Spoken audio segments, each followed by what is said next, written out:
ഈ story നിങ്ങൾക്കിഷ്ടപ്പെട്ടാൽ subscribe ചെയ്യുക. 144 കൊട്ടാരത്തിനുള്ളിലെ തെളിവെടുപ്പ്.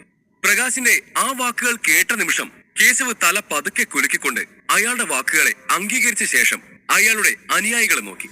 അയാളൊരു മികച്ച അധ്യാപകനോ അല്ലെങ്കിൽ അധ്യാപകന്റെ ആശ്രിതനോ ഏതുമാകാം. അങ്ങനെയുള്ള ഒരു വ്യക്തിയോട് പക വെച്ച് പുലർത്തുന്നത് നമുക്ക് നല്ലതല്ല. അയാളൊരു യഥാർത്ഥ എസ് ലെവൽ അധ്യാപകനാണെങ്കിൽ ഒരു വേള നമ്മളെക്കാളും കഴിവുള്ളവനായിരിക്കും. അങ്ങനെയുള്ള അയാളുടെ കാര്യസ്ഥനെ അപ്പോഴുള്ള ദേഷ്യത്തിന്റെ പുറത്ത് ഞാൻ ഉപദ്രവിച്ചിരുന്നുവെങ്കിൽ പിന്നീട് അദ്ദേഹത്തെ നമുക്ക് ഒപ്പം നിർത്താൻ കഴിഞ്ഞൊന്നു വരില്ല. അതുകൊണ്ടാണ് അവൻ അത്രയും അപമാനപ്പെടുത്തിയിട്ടും അവനെ വെറുതെ വിട്ടത്. അതിന്റെ നന്ദി എന്നോണം അവന്റെ സാർ നമ്മളുടെ സൗഹൃദം അംഗീകരിക്കാതിരിക്കില്ല. എല്ലാത്തിനുമുപരി അവൻ കേവലം ഒരു കാര്യസ്ഥൻ മാത്രമാണ്.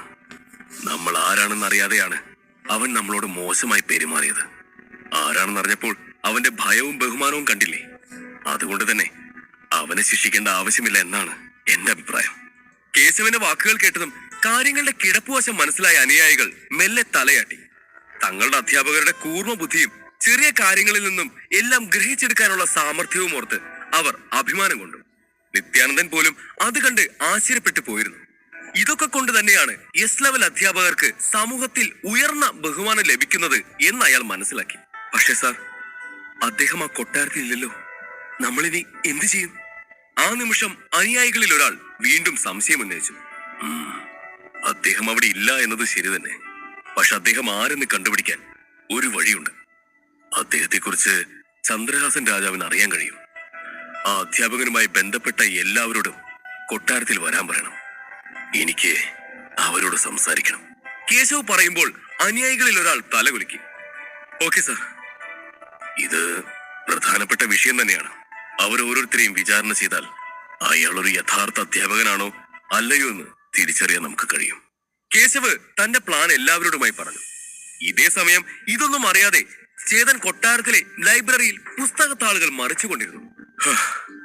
ഒരുവിധം തീർന്നു, അവൻ സ്വയം പറഞ്ഞു. ഉച്ചയ്ക്ക് ശേഷം പുസ്തക വായനയിലായിരുന്ന ചേതൻ തന്റെ മാന്ത്രിക ലൈബ്രറിയിൽ ഡോൺ 6 സ്റ്റേജിന്റെ പുസ്തകങ്ങളെല്ലാം ശേഖരിച്ചിരുന്നു. ചേതന്റെ ഉള്ളിൽ ഇപ്പോൾ ലെവൽ 6ന്റെ പൂർണ്ണവും കൃത്യവുമായ പതിപ്പ് കിട്ടിക്കഴിഞ്ഞു. അവന്റെ കണക്ക് കൂട്ടലുകൾ പോലെ തന്നെയാണ് ഇതുവരെ എല്ലാം നടന്നത്. എങ്ങനെയും ഈ ലെവൽ തീർക്കണം. ആ സമയം അവൻ മാത്രമാണ് ലൈബ്രറിയിലുള്ളത്. അതുകൊണ്ട് തന്നെ ആരും അവനെ ശല്യം ചെയ്യാനില്ല. ചേതൻ യാതൊരു മടിയും കൂടാതെ തറയിൽ ഇറങ്ങിയിരുന്ന് കണ്ണുകൾ അടച്ച് മനസ്സ് ഏകാഗ്രമാക്കി. ആ നിമിഷം അവന്റെ ഓറ ഒരു നദി പോലെ ഉള്ളിലൂടെ ഒഴുകാൻ തുടങ്ങി. ആ ഊർജത്തിന്റെ പ്രഭാവത്തിൽ അവനിലെ ഓരോ നാഡികളും ഉണർന്നു. അവന്റെ അക്യുപോയിന്റുകൾ ഓറയുടെ പ്രഭാവം കാരണം തുറന്നു തുടങ്ങി. തന്മൂലം അവനിൽ നിന്നും വലിയ ശബ്ദം പുറത്തേക്ക് വന്നു. അല്പസമയത്തിന് ശേഷം ചേതൻ കണ്ണുകൾ തുറക്കുമ്പോൾ എന്താണ് തനിക്ക് സംഭവിച്ചത് എന്ന് അറിയാൻ കഴിയാത്ത അവസ്ഥയായിരുന്നു അവന്. എന്റെ 108 അക്യുപോയിന്റുകൾ തുറന്നു വന്നു. അവനിൽ ആശ്ചര്യം നിറഞ്ഞു. മനുഷ്യ ശരീരത്തിൽ 108 അക്യുപോയിന്റുകൾ ഉണ്ടെന്നാണ് പറയപ്പെടുന്നത്. യോഗികൾക്ക് പോലും അതിൽ 72 എണ്ണം മാത്രമേ തുറക്കാനാകൂ. അത് തുറക്കാൻ കഠിനമായ പ്രയത്നം തന്നെ വേണം. അവിടെ പിഴവ് സംഭവിച്ചാൽ കൂടിപ്പോയാൽ 30 അല്ലെങ്കിൽ 40 പോയിന്റുകൾ മാത്രമാണ് തുറക്കാനാവുന്നത്. പിന്നീട് അവർക്കൊരിക്കലും മറ്റ് പോയിന്റുകൾ തുറക്കാനാവില്ല. മാജിക് ലൈബ്രറിയുടെ സഹായം ഉണ്ടെങ്കിൽ പോലും തനിക്ക് 72 പോയിന്റുകൾ വരെ മാത്രം തുറക്കാനാകൂ എന്നാണ് അവൻ കരുതിയിരുന്നത്. എന്നാൽ 108 പോയിന്റുകളും തുറക്കാൻ കഴിയുമെന്ന് സ്വപ്നത്തിൽ പോലും വിശ്വസിച്ചിരുന്നില്ല.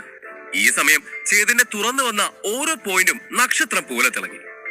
ഈ വിവരം ആരെങ്കിലും അറിഞ്ഞാൽ അവർ ഉറപ്പായും ഞെട്ടി മരിക്കുമെന്ന് അവൻ അറിയാം. ചേതൻ ആ നിമിഷം കണക്ക് കൂട്ടി.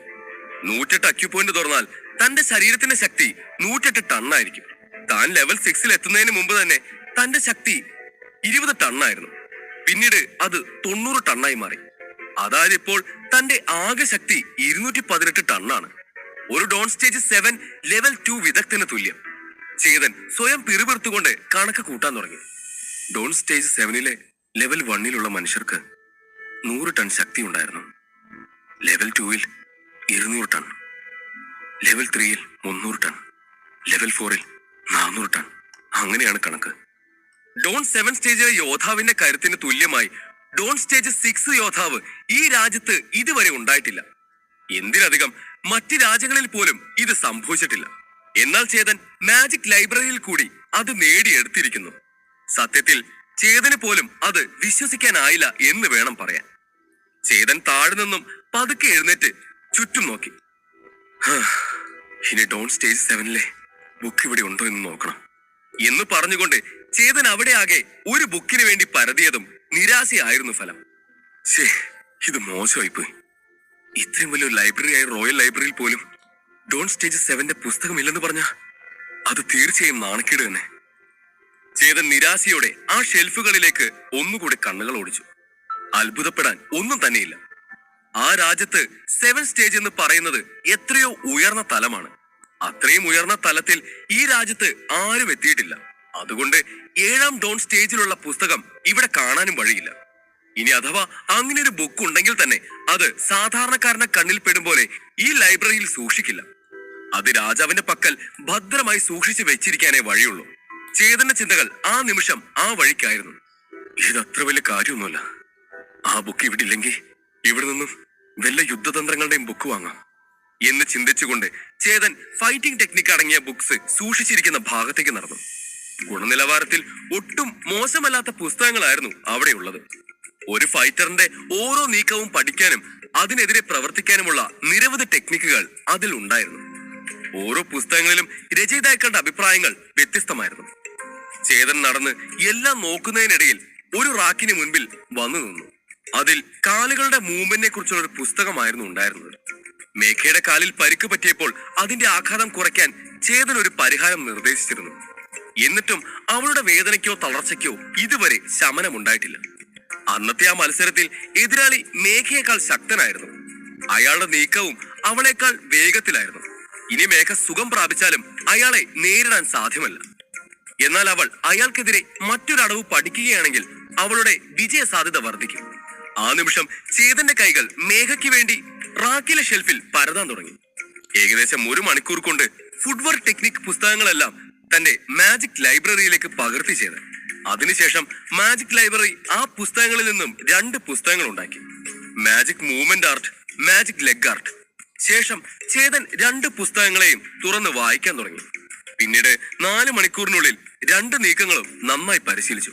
തന്റെ പുസ്തക ശേഖരത്തിൽ ബേസിക് മൂവ്മെന്റ്സ് മാത്രമേ ഉണ്ടായിരുന്നുള്ളൂ. അതിനാൽ തന്നെ ഒരു ടെക്നിക്ക് മാത്രമായിരുന്നു അവന് വശം. ഉദാഹരണത്തിന് ഒരു കുന്തം ഉപയോഗിച്ച് മുൻപോട്ട് പോവുകയാണെങ്കിൽ ഒരു ദിശയിൽ 20 മീറ്റർ ദൂരത്തിലായിരിക്കും അവന് ചലിക്കാൻ കഴിയുക. എന്നാൽ ഇവിടെ പരാമർശിച്ച അടവുകൾ പ്രകാരം തന്റെ ശരീരത്തിന്റെ വേഗത ഇനിയും കൂട്ടണം. അല്ലെങ്കിൽ അത് തന്റെ ശാരീരിക മർദ്ദത്തെ പ്രതികൂലമായി ബാധിക്കും. ഞരമ്പുകളെ കീറിമുറിക്കും. അത്രയും ശക്തനായിരുന്നിട്ട് കൂടിയും ഒരിക്കൽ മാത്രമാണ് തനിക്കിത് ചെയ്യാൻ കഴിഞ്ഞിരുന്നുള്ളൂ.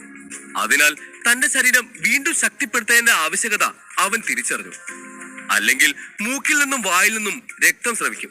പോരാട്ടത്തിനിടയിൽ ശക്തമായ ഈ നീക്കം നടത്തിയാൽ തന്നെ തന്റെ എതിരാളി ഭയന്ന് മരവിച്ചു പോയനെ. ഈ നീക്കത്തിന് ഡോൺ സ്റ്റേജ് 7-ലുള്ള മനുഷ്യനെ പോലും പരാജയപ്പെടുത്താൻ കഴിയും.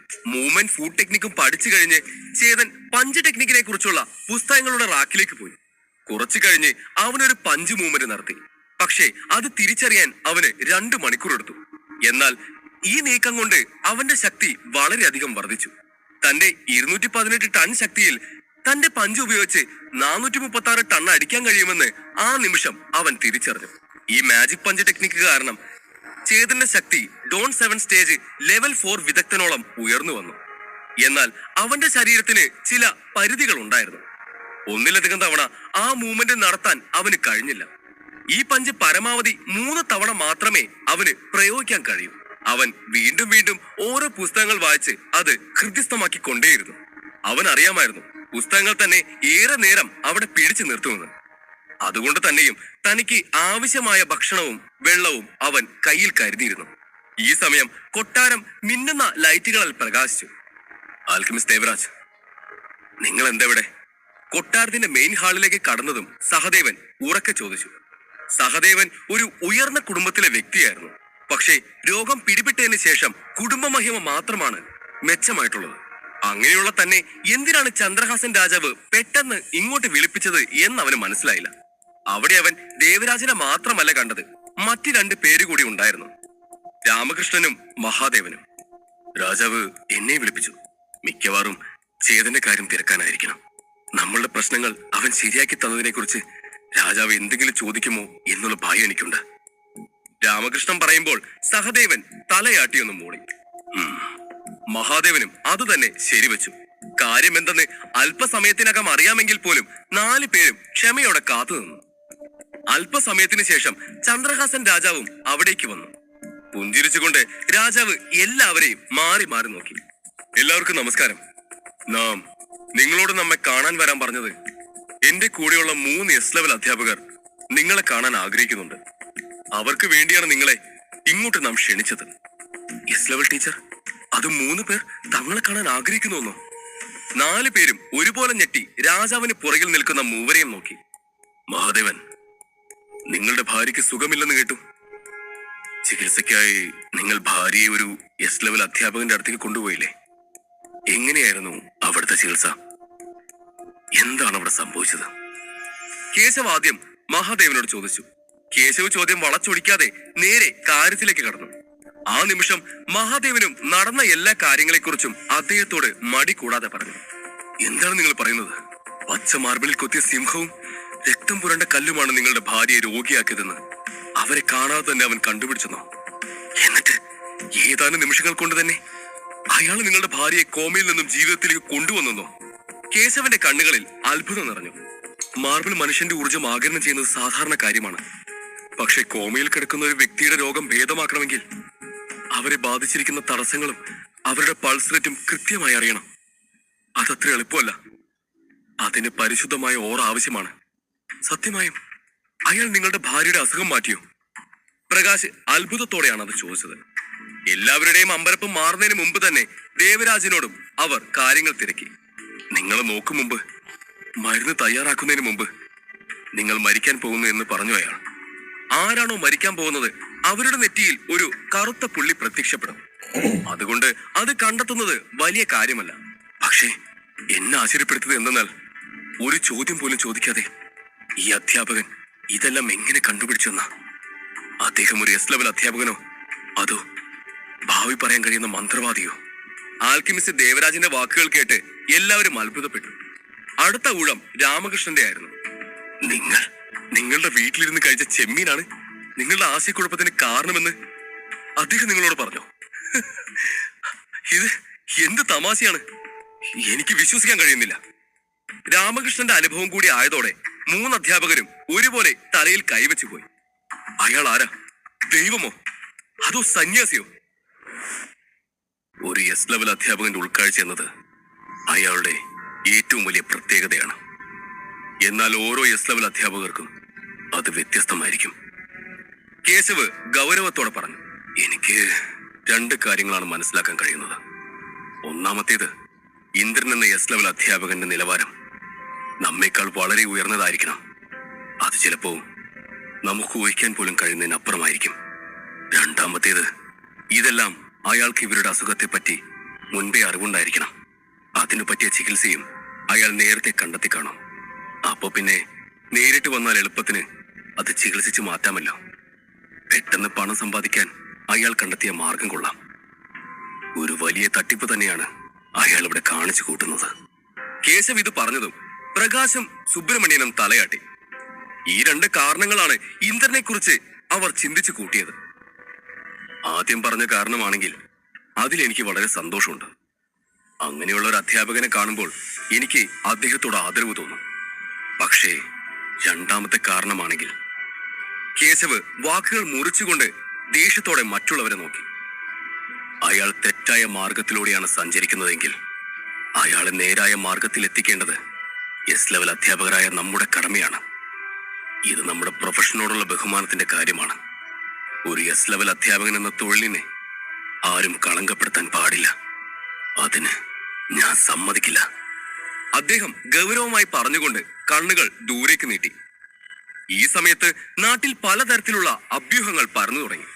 രാജ്യത്തെ ജനങ്ങളുടെ ചർച്ചാ വിഷയം എസ് ലെവൽ അധ്യാപകരായിരുന്നു.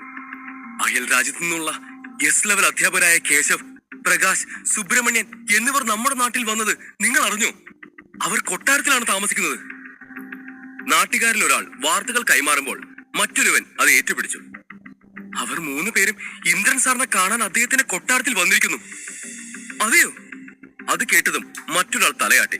ആ, ഇന്ദ്രൻ സാറിനെ കുറിച്ച് കൂടുതൽ കാര്യങ്ങൾ അന്വേഷിക്കാൻ മഹാദേവിനോടും സഹദേവിനോടും കൊട്ടാരത്തിലേക്ക് വരാൻ പറഞ്ഞതായി ഞാൻ കേട്ടു. അയാൾ പറയുമ്പോൾ എല്ലാവരും ഒരുപോലെ കണ്ണുമിഴിച്ച് അത് കേട്ടു. കൊട്ടാരത്തിൽ എന്താണ് സംഭവിക്കുന്നത് എന്ന് ആർക്കറിയാം? രാജാവിനെ കാണാൻ വന്ന ആ 3 അധ്യാപകർ ഇന്ദ്രന്റെ കൊട്ടാരവാതിലിന് മുന്നിൽ അവനെയും കാത്ത 5 മണിക്കൂർ ഇരുന്നാ കേൾക്കുന്നത്. എന്നിട്ടും അവരെ അകത്തേക്ക് കടത്തിവിടാനോ അവരെ കാണാനോ ഇന്ദ്രൻ കൂട്ടാക്കിയില്ല. നാട്ടുകാരിൽ ഒരുവൻ പറയുമ്പോൾ മറ്റൊരുവൻ ഞെട്ടലോടെ അയാളെ നോക്കി. എന്ത്, ശരിക്കും ഇത് സത്യം തന്നെയാണോ? മറ്റ് എസ് ലെവൽ അധ്യാപകരെ പോലും കാണാൻ ഇന്ദ്രൻ വിസമ്മതിച്ചു എന്ന് പറഞ്ഞാൽ അതൊരു വലിയ തമാശ തന്നെയാണ്. ഈ കേശവനെ എനിക്കറിയാം. അദ്ദേഹം വളരെ പ്രശസ്തനായ 1 സ്റ്റാർ എസ് ലെവൽ അധ്യാപകനാണ്. ഇത്രയും പ്രശസ്തനായ ഒരു അധ്യാപകനെ പോലും അവഗണിക്കാൻ മാത്രം ആ ഇന്ദ്രന് ശക്തിയുണ്ടോ? അവൻ അത്രയും കേമനാണോ? നഗരത്തിലുടനീളം പലരും പല വിധത്തിൽ സംസാരിച്ചു തുടങ്ങിയിരുന്നു. ആദ്യമൊന്നും ഇന്ദ്രന്റെ പേര് ആരും കേട്ടിരുന്നില്ല. ടീച്ചേഴ്സ് ഗ്രൂപ്പിൽ പോലും ആർക്കും ഈ പേരിനെ കുറിച്ച് ഒന്നും തന്നെ അറിയില്ലായിരുന്നു. അതുകൊണ്ടാണ് എസ് ലെവൽ അധ്യാപകൻ ഇന്ദ്രൻ എന്ന് പേര് കേട്ടപ്പോൾ പലർക്കും സംശയം തോന്നിയത്. ഇന്ദ്രൻ യഥാർത്ഥ അധ്യാപകനല്ലെന്ന് പോലും ചിലർ പറഞ്ഞു. എന്നാൽ ഇപ്പോൾ സ്ഥിതി മറിച്ചാണ്. കേശവ്, പ്രകാശ്, സുബ്രഹ്മണ്യൻ എന്നിവർ 3 അറിയപ്പെടുന്ന ഔദ്യോഗിക എസ് ലെവൽ അധ്യാപകരാണ്. ചുറ്റുമുള്ള രാജ്യങ്ങളിൽ പോലും അവരുടെ പേര് ഏറെ ചർച്ച ചെയ്യപ്പെടുന്നതാണ്. അവർ ശക്തരാണെന്ന് എല്ലാവർക്കും അറിയാം. അങ്ങനെയുള്ള 3 പേരുമാണ് ഇന്ദ്രനെ കാണാൻ ശ്രമിച്ച് അവന്റെ കൊട്ടാരത്തിന് മുൻപിൽ 5 മണിക്കൂർ കാത്തിരുന്നത്. അയാളെ കാണാൻ വന്ന സാധാരണക്കാരനെ പോലെ തന്നെയാണ് ഏറ്റവും വലിയ പദവിയിലിരിക്കുന്ന എസ് ലെവൽ അധ്യാപകരെയും അയാൾ ട്രീറ്റ് ചെയ്തത്. എല്ലാവരെയും ഒരുപോലെ കാണുന്ന ഇന്ദ്രന്റെ വലിയ മനസ്സിനെ ആൾക്കാർ വാനോളം പുകഴ്ത്തി. അതുകൊണ്ട് ഈ 3 അധ്യാപകരെക്കാൾ വലിയവനാണ് ഇന്ദ്രൻ എന്ന് പലരും പറഞ്ഞു തുടങ്ങി. അദ്ദേഹം ഒരു എസ് ലെവൽ ടീച്ചറാണ്. പക്ഷേ ഇന്ദ്രൻ എന്ന പേര് അത് എത്ര ആലോചിച്ചിട്ടും മനസ്സിലാവുന്നില്ല. ഒരുപക്ഷെ തെറ്റായ പേര് സ്വീകരിച്ചതാണോ? ചിലപ്പോ അദ്ദേഹം സാധാരണക്കാരുടെ ഇടയിൽ ജീവിക്കാനും അങ്ങനെ ഒരു ജീവിതം ആസ്വദിക്കാനും ആഗ്രഹിക്കുന്നുണ്ടാവും. വലിയ വലിയ കാര്യങ്ങളിൽ നിന്ന് അകന്ന് സാധാരണക്കാർക്കിടയിലേക്ക് വന്നാൽ പുതിയ വിഷയങ്ങളെ കുറിച്ച് പഠിക്കാനും അദ്ദേഹത്തിന് സാധിക്കുമല്ലോ. ഒരുവൻ പറഞ്ഞപ്പോൾ മറ്റൊരുവൻ തലയിളക്കി. അതൊന്നും എനിക്കറിയില്ല. പക്ഷെ സത്യം എന്തായാലും നമ്മുടെ രാജ്യത്തിന് ഒരു നിധി കിട്ടിയിട്ടുണ്ട്. നഗരത്തിലെ വലിയ കുടുംബങ്ങളിൽ പോലും ഇതേക്കുറിച്ച് ചർച്ച ചെയ്യാൻ തുടങ്ങി. എസ് ലെവൽ അധ്യാപകൻ ഒരു രാജ്യത്തിന്റെ ശക്തിയുടെ പ്രതീകമാണ്. ഒരു രാജ്യത്തിൽ 1 സ്റ്റാർ എസ് ലെവൽ ടീച്ചർ ഉണ്ടെങ്കിൽ ആ രാജ്യത്തിന് ലെവൽ 2 രാജ്യമാകാം. 2 സ്റ്റാർ എസ് ലെവൽ അധ്യാപകരുള്ള ഒരു രാജ്യം ലെവൽ 1 രാജ്യമായി മാറും. 3 സ്റ്റാർ ഉണ്ടെങ്കിൽ ആ രാജ്യത്തിന് ചീഫ് സ്റ്റേറ്റ് പദവി ലഭിക്കും. ഒരു രാജ്യം ചീഫ് സ്റ്റേറ്റ് പദവി നേടിയാൽ ആ രാജ്യത്തിന് അതിന്റെ വ്യാപാരത്തിനായി റോഡുകളും വാഹനങ്ങളും നിർമ്മിക്കാനുള്ള അവകാശവും ലഭിക്കും. തന്മൂലം ആ രാജ്യത്ത് പണം വരും. ആ രാജ്യം പുരോഗതി പ്രാപിക്കുകയും ചെയ്യും. തങ്ങളുടെ രാജ്യത്തിന് വന്നു ചേരാവുന്ന നേട്ടങ്ങളെ കുറിച്ച് ആലോചിച്ച് ജനങ്ങൾ ആവേശഭരിതരായി. ഇതേ സമയം രാജാവിന്റെ ദൂതൻ കൊട്ടാരത്തിൽ പ്രവേശിച്ചു. പ്രഭു, കേശവും കൂട്ടരും എന്തു പറയുന്നെന്നറിയില്ല. പക്ഷെ നാട്ടിലെങ്ങും ഇന്ദ്രൻ എന്ന അധ്യാപകനെ കുറിച്ച് നല്ല പേരാണ്. ഇപ്പോ എല്ലായിടത്തും ജനങ്ങൾക്ക് അയാൾ ചെയ്ത കാര്യങ്ങൾ പറഞ്ഞു നടക്കാനേ സമയമുള്ളൂ. നമ്മുടെ രാജ്യത്തിലെ ഏറ്റവും പ്രഗത്ഭരായവർ കൈയൊഴിഞ്ഞ കേസുകളൊക്കെ അയാൾ എളുപ്പത്തിൽ മാറ്റിയെടുത്തു. ആ ദൂതൻ താൻ അറിഞ്ഞ വിവരങ്ങളൊക്കെ രാജാവിന് മുന്നിൽ അറിയിച്ചു.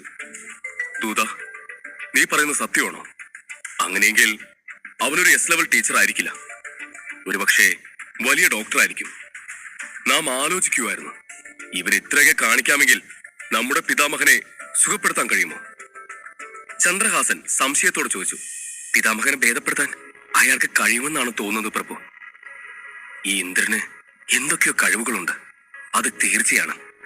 രാജദൂതൻ പറഞ്ഞു തീരുമ്പോൾ രാജാവ് ദീർഘമായി ഒന്ന് നിശ്വസിച്ചു. നീ പറഞ്ഞത് ശരിയാണ്. ആ ബംഗ്ലാവിലേക്ക് ആളെ അയക്കും. ഇന്ദ്രൻ തിരിച്ചെത്തുമ്പോൾ എന്നെ അറിയിക്കാൻ പറയൂ. ഞാൻ നേരിട്ട് അവനെ കാണാൻ വരാം. ചന്ദ്രഹാസൻ രാജാവ് പറഞ്ഞു. കൽപ്പന പോലെ. ദൂതൻ തല കുനിച്ചുകൊണ്ട് പറഞ്ഞു. അതേസമയം മാജിക് സ്കൂളിലെ ഒരു ക്ലാസ് റൂമിൽ ശ്യാമും ആര്യനും കാര്യമായ സംസാരത്തിലാണ്. ആര്യൻ സാർ, ഇതുപോലൊരു അവസരം ഇനി വരില്ല. ആ ടീച്ചറെ കണ്ടുപിടിച്ചാല് അയാളുടെ അസിസ്റ്റന്റായി നിന്ന് അതിലൂടെ നമുക്ക് 2 പേർക്കും എസ് ലെവൽ ടീച്ചറാകാം. ശ്യാം ആവേശത്തോടെ പറഞ്ഞു. അതെ സാർ, പറഞ്ഞത് ശരിയാണ്. എങ്ങനെയെങ്കിലും നമുക്ക് അയാളെ ചെന്ന് കണ്ട് ഇംപ്രസ് ചെയ്യണം. അയാൾ നമ്മളെ സെലക്ട് ചെയ്താൽ കോൾ അടിച്ചില്ലേ? ആര്യൻ ചിരിച്ചുകൊണ്ട് പറഞ്ഞു. നമ്മൾ 2 പേരും അവന്റെ അസിസ്റ്റന്റ് ആയാലും സാരമില്ല. അവന്റെ ഉപദേശം കിട്ടിയാൽ നമുക്ക് തീർച്ചയായും ഉയർന്ന തലത്തിലേക്ക് പോവാം. അതെ. അല്ല, ചേതൻ ഇവിടെ? എന്തായി നിങ്ങളുടെ പന്തയം? ആര്യൻ ചോദിക്കുമ്പോൾ ശ്യാം അയാളെ ഗൗരവത്തോടെ നോക്കി. ചേതന തൽക്കാലം വെറുതെ വിടാം. അവനെ കുറിച്ച് ചിന്തിക്കാനൊന്നും എനിക്കിപ്പോ സമയമില്ല. നമ്മുടെ ലക്ഷ്യം ഇനി ഇവിടെ വന്നിട്ടുള്ള എസ് ലെവൽ അധ്യാപകൻ മാത്രമായിരിക്കണം. പിന്നെ പന്തയം. അതിന് ഞാൻ കുറച്ച് വിദ്യാർത്ഥികളെ തിരഞ്ഞെടുത്തിട്ടുണ്ട്. എല്ലാവരും രഹസ്യമായി പരിശീലിക്കുന്നുണ്ട്. കുറച്ച് ദിവസങ്ങൾക്കുള്ളിൽ എല്ലാ വിദ്യാർത്ഥികളും അടുത്ത ലെവലിലേക്ക് പോകും. പന്തയത്തിൽ അവർ ഈസിയായി ജയിച്ചു വരും. ശ്യാം അഭിമാനത്തോടെ പറഞ്ഞു. Good, wish you all the best. Aryan പുഞ്ചിരിച്ചുകൊണ്ട് കൈകൊട്ടി. ശ്യാമിനെയും ആര്യനെയും പോലെ രാജ്യത്തെ എല്ലാവരുടെയും കണ്ണുകൾ ഇപ്പോൾ എസ് ലെവൽ അധ്യാപകനായ ഇന്ദ്രന്റെ ബംഗ്ലാവിലേക്ക് നീണ്ടു. അതേസമയം റോയൽ ലൈബ്രറിയിൽ ചേതൻ പുസ്തക ശേഖരത്തിന്റെ അവസാന റാക്കിലെത്തി. 5 ദിവസത്തിലേറെയായി അവൻ നിരന്തരമായി പുസ്തകങ്ങളുടെ പേജുകൾ മറിച്ചുകൊണ്ടിരിക്കുകയാണ്. അവൻ ഒട്ടും തന്നെ വിശ്രമിച്ചിരുന്നില്ല. വായിച്ചറിഞ്ഞ കാര്യങ്ങൾ പ്രാക്ടീസ് ചെയ്യുകയല്ലാതെ ഒന്നും ചെയ്തിരുന്നില്ല. ആരോടും സംസാരിക്കാനോ ആരുടെയും മുഖം കാണാനോ ആഗ്രഹിച്ചില്ല. കാരണം ഇനി ഇതുപോലൊരു അവസരം കിട്ടുക എന്നത് അത്ര എളുപ്പമല്ലെന്ന് ചേതൻ അറിയാം.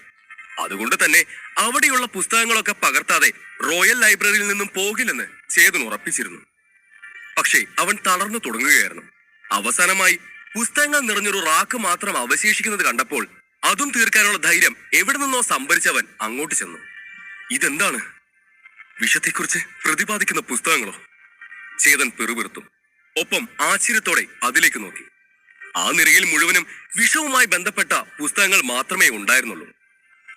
വിഷം ഉണ്ടാക്കുക, ഉപയോഗിക്കുക, വിഷം കഴിച്ച ആരെങ്കിലും തിരിച്ചറിയുക, വിഷം കൊടുക്കുക തുടങ്ങിയവയായിരുന്നു അതിൽ പലതും. പക്ഷേ എല്ലാ പുസ്തകങ്ങളും ബേസിക് ലെവലായിരുന്നു. എന്തായാലും ഇതുകൂടെ വായിച്ചേക്കാം, ആവശ്യം വന്നാലും എപ്പോഴെങ്കിലും. ചേതന പുസ്തകങ്ങൾ മെല്ലെ തന്റെ മാന്ത്രിക ലൈബ്രറിയിലേക്ക് പകർത്തി തുടങ്ങി. ലോകത്ത് ഒരുപാട് പ്രൊഫഷനുകളുണ്ട്. അതിലൊന്നാണ് വിഷത്തെക്കുറിച്ച് പഠിപ്പിക്കലും. വിഷപ്രയോഗത്തിലൂടെ ശത്രുവിനെ കൊല്ലുന്നത് യുദ്ധത്തിൽ സാധാരണമാണ്. എന്നാൽ എല്ലാവരും അത് നല്ലൊരു ജോലിയായി കണക്കാക്കില്ല. കൊല്ലുക എന്ന ലക്ഷ്യം മാത്രമുള്ള ഒരു കാര്യം ചെയ്യുന്ന ആൾക്ക് നൽകുന്ന സ്ഥാനം വളരെ താഴെയായിരിക്കും. അതുപോലെ തന്നെ ഇതുപോലെയുള്ള വിഷവിദഗ്ധർക്ക് സമാധാനമായി ജീവിക്കാൻ കഴിയുമോ? അവർക്ക് വലിയ പേരോ ബഹുമാനമോ നേടാനാവില്ല. അതുകൊണ്ടാണ് വളരെ കുറച്ച് ആളുകൾ ഈ തൊഴിൽ തിരഞ്ഞെടുക്കുന്നത്. കാലക്രമേണ ആളുകൾ കുറവായപ്പോൾ ഇത് ചെറുകിട ബിസിനസ്സുകളുടെ കീഴിലായി. വിഷത്തിൽ വൈദഗ്ധ്യം നേടിയ ടീച്ചറാകാൻ ചേതനും ആഗ്രഹമില്ല.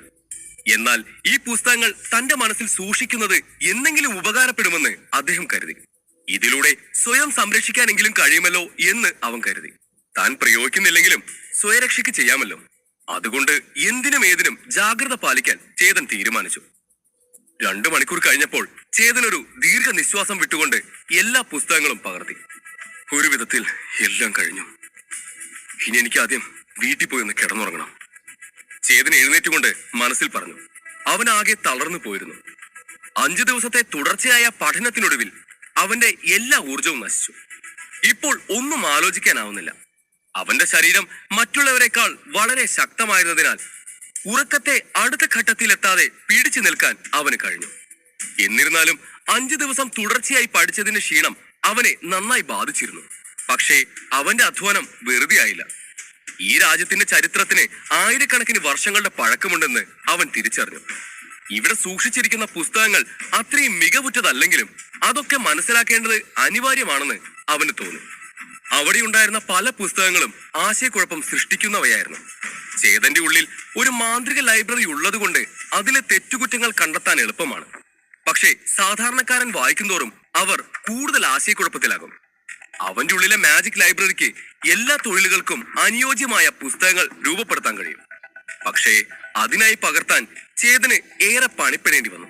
ഏതാനും മിനിറ്റുകൾക്ക് ശേഷം ചേതൻ അവിടെ നിന്ന് പുറത്തിറങ്ങി ആകാശത്തേക്ക് നോക്കി. അപ്പോഴാണ് താൻ 5 ദിവസം കൊട്ടാരത്തിനുള്ളിലാണ് ചെലവഴിച്ചതെന്ന് അയാൾക്ക് മനസ്സിലായത്. പിറകിലെ തെരുവിലൂടെ നടക്കുമ്പോൾ പെട്ടെന്ന് അവൻ എന്തോ ഓർത്തു. ഓ, ഞാൻ മറന്നു. ഇപ്പൊ വിശ്രമിക്കാൻ കഴിയില്ല. മരുന്ന് ഓർഡർ ചെയ്തിട്ട് 10 ദിവസമായി. എന്റെ എല്ലാ ഓർഡറുകളും ആൽക്കെമിസ്റ്റ് യൂണിയനിൽ എത്തിയിരിക്കും. ആ നിമിഷം ചേതൻ ചിന്തിച്ചു. 10 ദിവസം മാത്രമാണ് ജിജേഷ് നൽകിയത്. സത്യത്തിൽ ജിജേഷ് മരുന്ന് തരാമെന്ന് ഏറ്റപ്പോൾ 10 ദിവസത്തിന് ശേഷം അവന് പണം നൽകാമെന്ന് അദ്ദേഹം പറഞ്ഞിരുന്നു. ആദ്യം തന്റെ ബംഗ്ലാവിലേക്ക് പോണം. അവിടെ ആരെങ്കിലുമൊക്കെ വന്നിട്ടുണ്ടോ? അവിടെ നിന്ന് പണം ഒപ്പിക്കാം എന്ന് മനസ്സിൽ കരുതി അവൻ വിജനമായ ഒരു പാതയിലേക്ക് പ്രവേശിച്ചു. അവിടെ നിന്ന് പുറത്തേക്ക് വരുമ്പോൾ ചേതൻ ഇന്ദ്രന്റെ വേഷത്തിലേക്ക് മാറിയിരുന്നു. ചിലത് തീരുമാനിച്ചുറപ്പിച്ചെന്നോണം അവൻ തന്റെ കൊട്ടാരത്തിലേക്ക് നടക്കാൻ തുടങ്ങി. പോലീസ് വൻ തുകയാണ് വിലയിട്ടിരിക്കുന്നത്. എന്നിരുന്നാൽ പോലും ഇരുവരെയും ഇന്ന് വരെ ആരും കണ്ടെത്തിയില്ല എന്നതാണ് രസകരമായ കാര്യം. അവരുടെ അന്നത്തെ ടാർഗറ്റ് ചേതൻ താമസിക്കുന്ന ബംഗ്ലാവായിരുന്നു. എടാ, ഇന്ന് നമുക്ക് ആ ശേഖരന്റെ ബംഗ്ലാവിൽ കയറാം. അയാളൊരു പക്ക ഫ്രോഡാണ്. പാവങ്ങളെ പറ്റിച്ച് ഒരുപാട് സമ്പാദിച്ചു കൂട്ടിയിട്ടുണ്ട് അയാള്. ഒന്നാമത്തെ കള്ളനാണ് പറഞ്ഞു തുടങ്ങിയത്. അവൻ കൊള്ളക്കാരൊക്കെ കൊള്ളയടിക്കുന്ന കാട്ടുകള്ളനാ. തനി ആട്ടിൻതോലിട്ട ചെന്നായ. അവനെ ഒരു പാഠം പഠിപ്പിക്കണം നമുക്ക്. ഒന്നാമത്തെ കള്ളൻ അവന്റെ പദ്ധതികൾ പറയുമ്പോൾ രണ്ടാമൻ തലകുലുക്കി അത് കേട്ടു. 6 മാസം മുമ്പ് നാട് വിട്ട 2 പേരും ഇപ്പോഴാണ് തിരിച്ചു വന്നത്. തിരിച്ചെത്തിയ ഉടൻ അവർ നോട്ടമിട്ടത് ഈ പറഞ്ഞ ശേഖരന്റെ ബംഗ്ലാവായിരുന്നു. എന്നാലും ഇക്കാര്യത്തിൽ നമ്മൾ കൃത്യമായി പ്ലാൻ ചെയ്യണം. ബംഗ്ലാവിന്റെ കാവൽക്കാരെയും അവരുടെ രീതികളെയും നിരീക്ഷിക്കണം. എങ്കിൽ മാത്രമേ നമ്മുടെ പദ്ധതി യാതൊരു തടസ്സവും കൂടാതെ നടപ്പിലാക്കാൻ കഴിയൂ. രണ്ടാമത്തെ കള്ളൻ ബുദ്ധിപരമായി പറഞ്ഞു. 2 പേരും മോഷണത്തിന് മുമ്പ് എവിടെയാണോ മോഷ്ടിക്കാൻ പ്ലാൻ ഇടുന്നത് അവിടെയുള്ളവരെ പറ്റി ആദ്യം പഠിക്കുക എന്നതാണ് അവരുടെ രീതി. അവരുടെ സ്വഭാവം, ശീലങ്ങൾ, ബലഹീനത അങ്ങനെ അവരെ ചുറ്റിപ്പറ്റിയുള്ളതെല്ലാം നിരീക്ഷിച്ച് മനസ്സിലാക്കും. അതിനുശേഷം മാത്രമാണ് അവർ പദ്ധതി പ്ലാൻ ചെയ്യുന്നത്. കുറച്ച് ദിവസങ്ങളുടെ പണിയുണ്ടതിന്. അതുകൊണ്ട് തന്നെയാണ് മോഷ്ടിക്കുന്ന സമയത്ത് പരമാവധി സാധനങ്ങൾ ഒറ്റയടിക്കെടുക്കാനും ആരുടെയും കണ്ണിൽപ്പെടാതെ രക്ഷപ്പെടാനും അവർക്ക് കഴിയുന്നത്. ഈ സാമർഥ്യം കൊണ്ട് അവരിരുവരും ചേർന്ന് 50-ലധികം ബംഗ്ലാവുകളിൽ നിന്നും കൊട്ടാരങ്ങളിൽ നിന്നും മോഷ്ടിച്ചിട്ടുണ്ട്. ഒന്നിൽ നിന്നും പിടിക്കപ്പെട്ടതുമില്ല. അവർ നടന്ന് ബംഗ്ലാവിന് കുറച്ച് ദൂരെയായി എത്തിച്ചേർന്നു. അല്ലടാ, ഞാൻ ഇതിനു മുമ്പ് ഈ ബംഗ്ലാവിൽ വന്നിട്ടുണ്ട്. പക്ഷെ അന്ന് ഞാൻ നോക്കിയപ്പോ ഈ ബംഗ്ലാവ് ഇങ്ങനെ ആയിരുന്നില്ല. ഇതിപ്പോ എന്താ ഇങ്ങനെ? സംശയത്തോടെ അവർ സംസാരിച്ചുകൊണ്ട് നടക്കുമ്പോൾ അവിടെ ധാരാളം ആളുകൾ തടിച്ചു കൂടിയിരിക്കുന്നത് കണ്ട് ഇരുവരും ഞെട്ടി. അയാൾ നേരത്തെ കണ്ട ബംഗ്ലാവിന് നേരെ എതിർവശത്തായിരുന്നു ആളുകൾ തടിച്ചു കൂടിയിരിക്കുന്നത്. അവിടെ എന്താണ് സംഭവിക്കുന്നതെന്ന് 2 പേർക്കും മനസ്സിലായില്ല. 1-2 പേരല്ല, 100 കണക്കിന് ആളുകൾ ബംഗ്ലാവിന് പുറത്ത് ക്യൂ നിൽക്കുന്നുണ്ടായിരുന്നു. എന്നാൽ ഗേറ്റ് അടച്ചിട്ടുണ്ടെങ്കിലും എല്ലാവരും വളരെ ക്ഷമയോടെയാണ് ക്യൂ പാലിച്ചിരുന്നത് എന്നതാണ് അതിശയിപ്പിക്കുന്ന കാര്യം. സാധാരണക്കാരാണ് ആ വരിയിൽ നിൽക്കുന്നത് എന്നാണ് അവർ 2 പേരും ആദ്യം കരുതിയത്. പക്ഷേ സൂക്ഷിച്ചു നോക്കിയപ്പോൾ അവർ 2 പേരും ഞെട്ടിത്തരിച്ചുപോയി.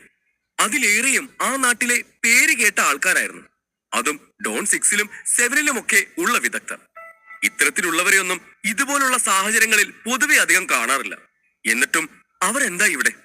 2 പേരുമാകെ ആശയക്കുഴപ്പത്തിലായി. രാജാവ് വിളിച്ചാൽ പോലും അവരൊന്നും ഇങ്ങനെ ക്ഷമയോടെ കാത്തു നിന്നിട്ടുണ്ടാവില്ല. എന്ന് വെച്ചാൽ രാജാവിന് പോലും അവരോട് ആജ്ഞാപിക്കാൻ കഴിയില്ല. അത്രയ്ക്ക് മികച്ചു നിൽക്കുന്നവരാണവർ. അവരെയൊക്കെ കണ്ടതും കള്ളന്മാർ 2 പേരും പേടിച്ച് വിറയ്ക്കാൻ തുടങ്ങിയിരുന്നു. കാരണം അവിടെ കൂടി നിൽക്കുന്നവരൊന്നും വെറും സാധാരണക്കാരല്ല എന്നവർക്കറിയാം. അവരിൽ ഏറ്റവും ദുർബലൻ ലെവൽ 6, ലെവൽ 4 വിദഗ്ധന്മാരാണ്. കള്ളന്മാരായ തങ്ങൾക്ക് മോഷണത്തിലൂടെ മികച്ച അനുഭവം ഉണ്ടായിരിക്കാം. പക്ഷേ ഇവിടെയുള്ള വിദഗ്ധരിൽ ഒരാളുടെ കണ്ണ് തങ്ങളുടെ മേൽ പതിഞ്ഞാൽ പോലും തങ്ങൾ ഇന്ന് ജീവനോടെ അവിടെ നിന്ന് പോകില്ല. രാജാവിന്റെ കൊട്ടാരത്തിന് മുന്നിൽ പോലും ആൾക്കാർ ഇങ്ങനെ കാത്തു നിൽക്കാറില്ല. അങ്ങനെയെങ്കിൽ ഈ കാട്ടുകള്ളൻ ശേഖരന്റെ ബംഗ്ലാവിന് മുന്നിൽ എന്തിനു നിൽക്കുന്നു? 2 കള്ളന്മാരും വീണ്ടും ആശയക്കുഴപ്പത്തിലായി.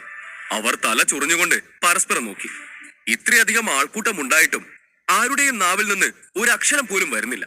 എല്ലാവരും നിശബ്ദത പാലിക്കുന്നു എന്നതാണ് അതിലും അമ്പരപ്പുളവാക്കിയത്. എല്ലാവരും ഉറക്കെ ഒന്ന് ശ്വാസം എടുക്കാൻ പോലും ഭയപ്പെടുന്നുണ്ട്. ഗേറ്റിന് അടുത്തേക്ക് പോകാനും ധൈര്യപ്പെടുന്നില്ല ആരും. ദൈവമേ, ഇവർക്കെല്ലാം ഭ്രാന്തായോ? അതോ നമ്മൾ സ്വപ്നം കാണുവാണോ? ഈ ബംഗ്ലാവ് ആ ശേഖരന തന്നെയല്ലേ? അവൻ എങ്ങനെയാ ഇത്ര വലിയ ആളായത്? അതും പറഞ്ഞ് കള്ളന്മാർ 2 പേരും സ്തബ്ധരായി. ആ നിമിഷം ഒരു വൃദ്ധൻ ആൾക്കൂട്ടത്തിലേക്ക് പാഞ്ഞു കയറുന്നത് അവൻ കണ്ടു. അയാളെ കണ്ടതും അവിടെ നിന്നവരെല്ലാം അയാൾക്ക് വഴി മാറാൻ തുടങ്ങി. അയാൾ ഒരു പണ്ടത്തെ അധ്യാപകനായ വാസുദേവനാണ്. അദ്ദേഹത്തിന് ഏകദേശം 90 വയസ്സ് പ്രായമുണ്ടാകും.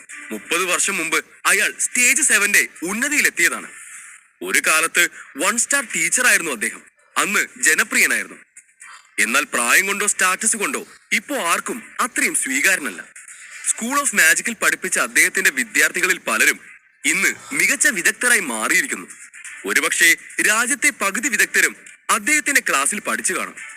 അങ്ങനെയുള്ള അദ്ദേഹം എന്തിനാണ് ഇവിടെ വന്നത്? 2 കള്ളന്മാരും സ്തംഭിച്ചു പോയി ആ നിമിഷം. 20 വർഷം മുമ്പ് അദ്ദേഹം വിരമിച്ചതാണ്. അതിനുശേഷം അദ്ദേഹം വീട്ടിൽ നിന്ന് പുറത്തിറങ്ങിയിട്ടില്ല. ചന്ദ്രഹാസൻ രാജാവ് പോലും അദ്ദേഹത്തെ വീട്ടിൽ പോയി സന്ദർശിക്കുകയാണ് പതിവ്. ആ രണ്ട് കള്ളന്മാരും പരസ്പരം സംശയത്തോടെ സംസാരിച്ചു തുടങ്ങി. ഇന്നും അദ്ദേഹത്തെ അധ്യാപകൻ എന്നാണ് എല്ലാരും വിളിക്കുന്നത്. ഈ ബംഗ്ലാവിന് പുറത്ത് അങ്ങനെയുള്ള ഒരാൾ എന്തിനു വന്നു? ഇവിടെ എന്താണ് നടക്കുന്നത്? ഒരുപക്ഷെ ശേഖരൻ തന്റെ ബംഗ്ലാവ് വാസുദേവൻ സാറിന് വിറ്റതാണെങ്കിലോ? ഈ വിദഗ്ധരെല്ലാം ഇദ്ദേഹത്തെ കാണാൻ വന്നതായിരിക്കും ചിലപ്പോ. പലതും ചിന്തിച്ചു കൂട്ടുന്നതിനിടയിൽ അവരുടെ ഊഹം തെറ്റിച്ചുകൊണ്ട് വാസുദേവനും ഗേറ്റിനടുത്ത് വന്ന് നിശബ്ദനായി നിന്നു. അദ്ദേഹം പോലും മുന്നോട്ട് നീങ്ങിയില്ല. ഇല്ല, വാസുദേവൻ സാറും ഗേറ്റിന് പുറത്ത് കാത്തിരിക്കുകയാണെന്നോ? അവർ രണ്ടുപേരും വീണ്ടും ഞെട്ടി. വാസുദേവൻ സാർ വർഷങ്ങൾക്ക് മുമ്പ് വിരമിച്ചതാണെങ്കിലും ഇന്നും അദ്ദേഹത്തിന്റെ കഴിവിനെ മറികടക്കാൻ ഒരാൾ പോലും ഈ നാട്ടിലില്ല. അദ്ദേഹത്തെ അപമാനിക്കുന്നതിനെ കുറിച്ച് ആർക്കും ചിന്തിക്കാൻ പോലും കഴിയില്ല. വാസുദേവനെ രാജാവ് തന്നെ അദ്ദേഹത്തിന്റെ കൊട്ടാരത്തിലേക്ക് സ്വാഗതം ചെയ്യാൻ മുന്നോട്ട് വരും. അത്രയും ബഹുമാന്യനായ ഒരാൾ എന്തിനാണ് ആരുടെയോ ഗേറ്റിന് മുമ്പിൽ ഒന്നും മിണ്ടാതെ നിൽക്കുന്നതെന്ന് അവർക്ക് മനസ്സിലായില്ല. അല്ലടോ, നമ്മളെപ്പോഴാ ഇവിടെ കയറാൻ പോകുന്നത്? ഒരു കള്ളൻ മറ്റൊരു കള്ളനോട് ചോദിച്ചു. ഇവിടെ കയറാനോ? നിനക്കെന്താ ബോധമില്ലേ? അവിടെ നിൽക്കുന്ന ഏതെങ്കിലും ഒരുത്തന്നെ കണ്ണിപ്പെട്ടാ മതി, നമ്മളെ ബാക്കി വെക്കില്ല അവർ. രണ്ടാമത്തെ കള്ളൻ പറഞ്ഞു. അവർ തിരിച്ചു പോകുന്നതിനെ കുറിച്ചാണ് ആ നിമിഷം ആലോചിച്ചത്.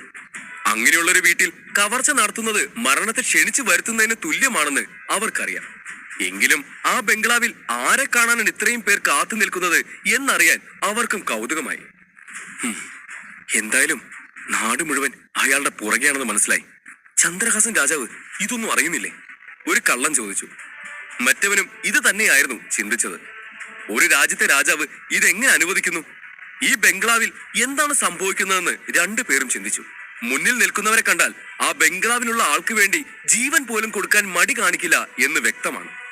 അവന്റെ അനുവാദമില്ലാതെ ഒന്ന് അനങ്ങുക പോലുമില്ല എന്ന മട്ടിലാണ് അവർ നിൽക്കുന്നത്. അങ്ങനെ ഒരാൾ ഈ നാട്ടിലുണ്ട് എന്ന് അറിഞ്ഞിട്ടും രാജാവ് എന്തുകൊണ്ട് ഭയന്നില്ല എന്നൊരു സംശയം രണ്ട് കള്ളന്മാരുടെയും മനസ്സിൽ വന്നു തുടങ്ങി. ആ നിമിഷം അലങ്കരിച്ച സ്വർണ്ണ നിറത്തിലുള്ള ഒരു കാർ അവിടേക്ക് വന്നു. ചന്ദ്രഹാസൻ രാജാവാണല്ലോ വരുന്നത്. അപ്പോ ഇന്നെന്തായാലും നമുക്കും ഇന്ദ്രനെ കാണാൻ കഴിയും, കൂട്ടത്തിൽ ചിലർ വിളിച്ചു പറഞ്ഞു. അത് രാജാവിന്റെ കാർ തന്നെയാണെന്ന് എല്ലാവർക്കും മനസ്സിലായി. ആ കാറിൽ നിന്ന് രാജാവ് പുറത്തേക്ക് വരുന്നത് കണ്ട് രണ്ട് കള്ളന്മാർ ഒന്നും മിണ്ടാതെ നോക്കി നിന്നു.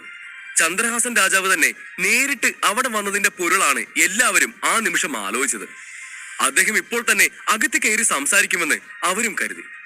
അയാളുടെ ശക്തിയിൽ രാജാവ് പോലും ഞെട്ടിപ്പോയി.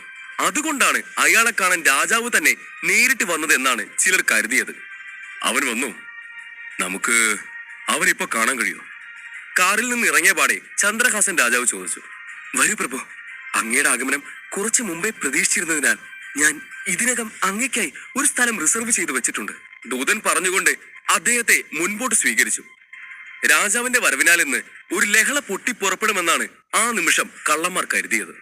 എന്നാൽ ഇതിവിടെ എന്താ സംഭവിക്കുന്നത്? വിദഗ്ധരെല്ലാം പുഞ്ചിരിയോടെ രാജാവിനെ സ്വീകരിക്കുന്നു. എല്ലാവരോടും അതേ പ്രസന്നതയോടെ സംസാരിച്ച രാജാവ് അവർക്കൊപ്പം വരിയിൽ നിൽക്കുന്നു, അതും ആ ബംഗ്ലാവിന്റെ ഗേറ്റിന്റെ പുറത്ത്.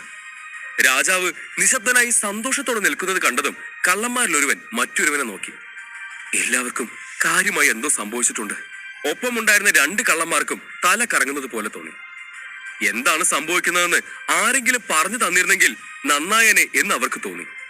ഈ രാജ്യത്തെ രാജാവ് സ്വന്തം രാജ്യത്തെ പ്രജകൾക്കൊപ്പം ക്യൂവിൽ ആർക്കോ വേണ്ടി കാത്തു നിൽക്കുന്നു, അതും ഒരു ചെറിയ ബംഗ്ലാവിന് മുമ്പിൽ.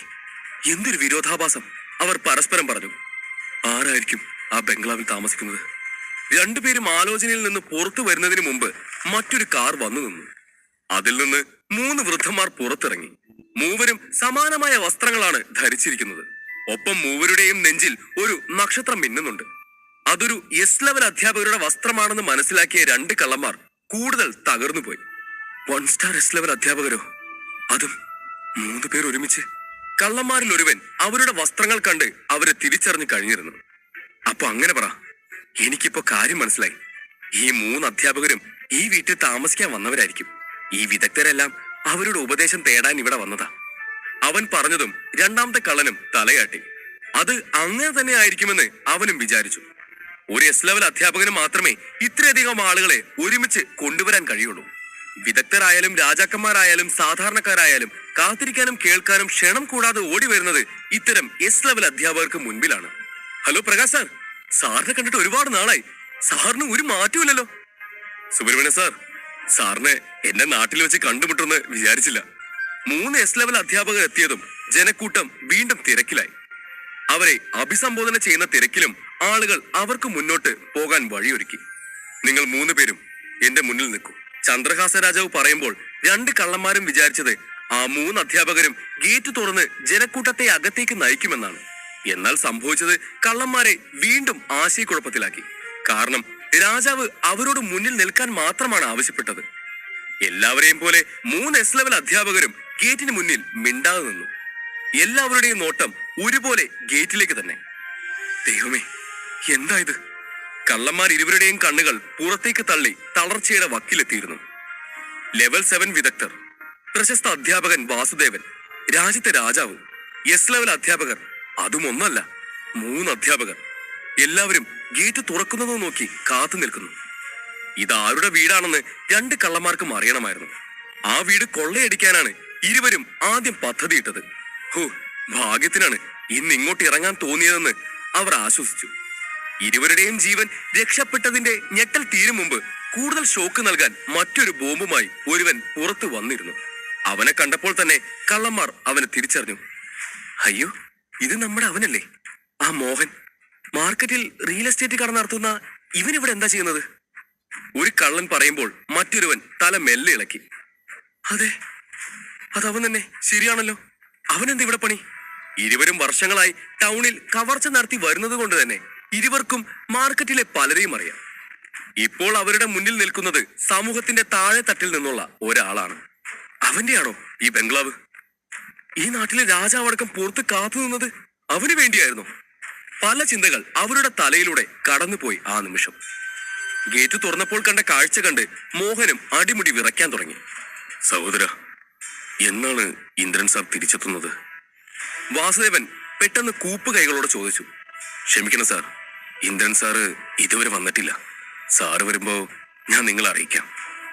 നിങ്ങളെല്ലാവരും ഇപ്പൊ തിരികെ പോകും. മോഹൻ മറുപടി പറഞ്ഞു. ഇത്രയും വിദഗ്ധരെ ഒരുമിച്ച് കണ്ടതും മോഹനും ഒന്ന് പരിഭ്രമിച്ചു.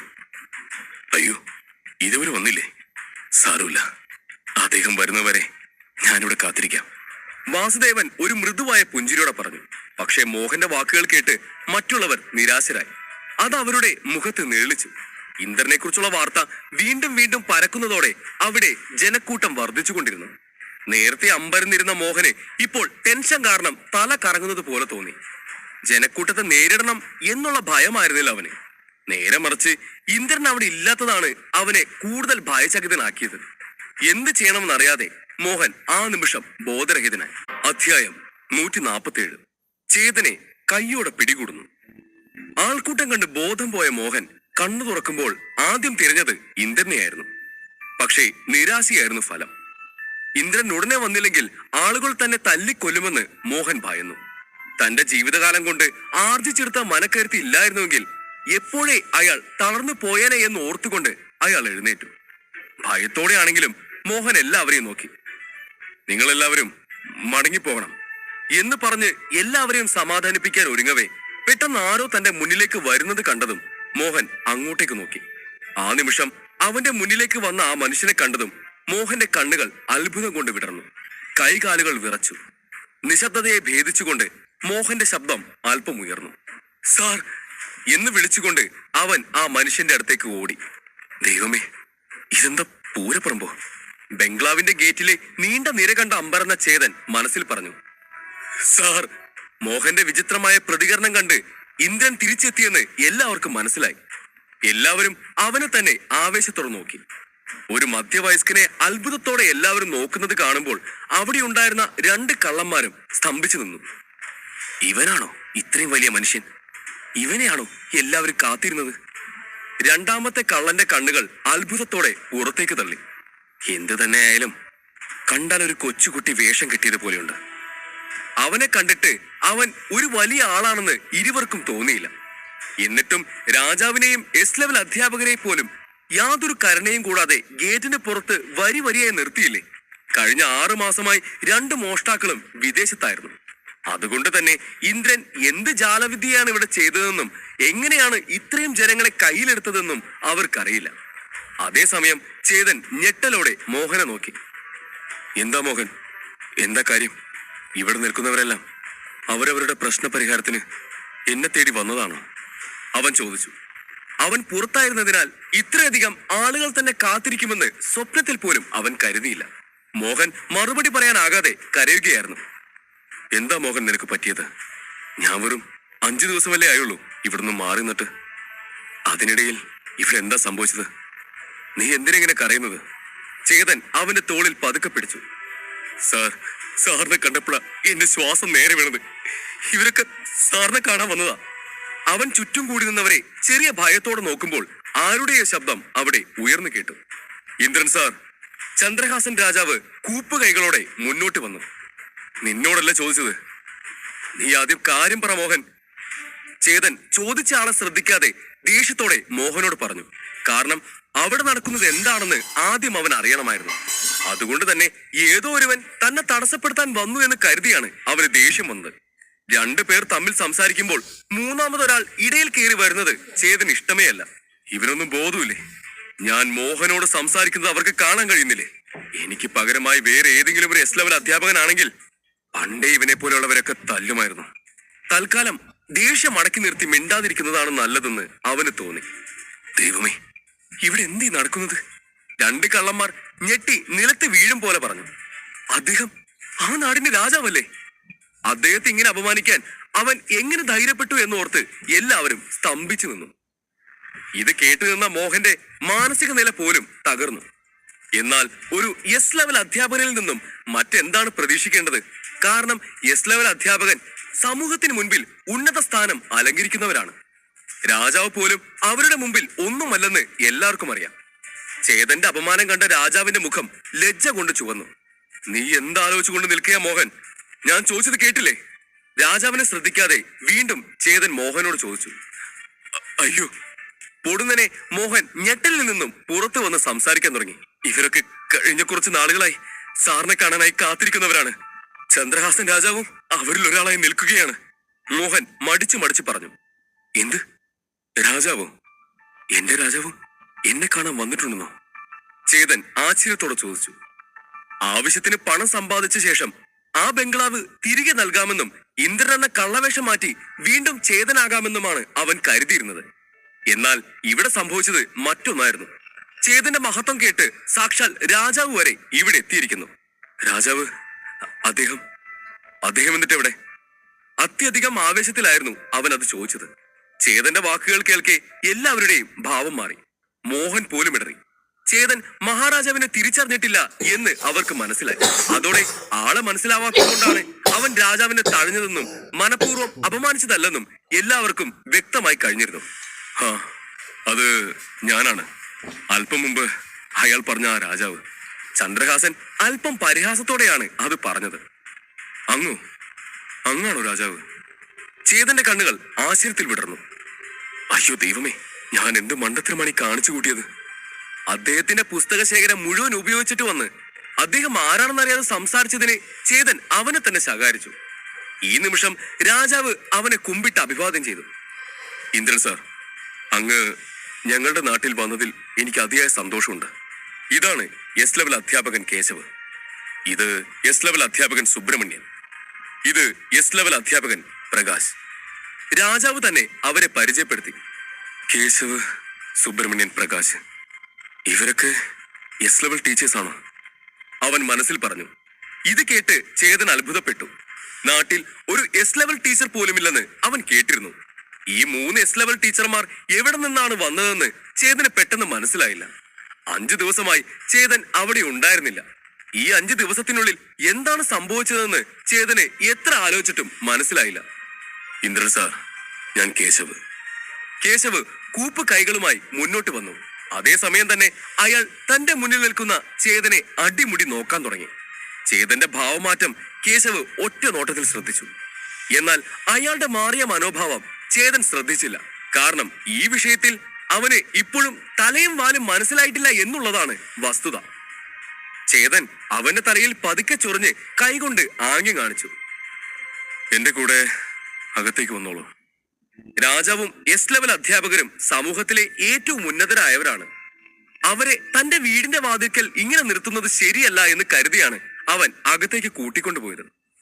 ബംഗ്ലാവിന് മുന്നിലെ ആ വലിയ പൂന്തോട്ടത്തിൽ കൂടി നടക്കുമ്പോൾ പ്രകാശ് കേശവനോട് വളരെ പതുക്കെ ചോദിച്ചു. കേശവ്, താങ്കൾ ശ്രദ്ധിച്ചോ? അവൻ വേഷം മാറി വന്ന ആരോ ആണ്.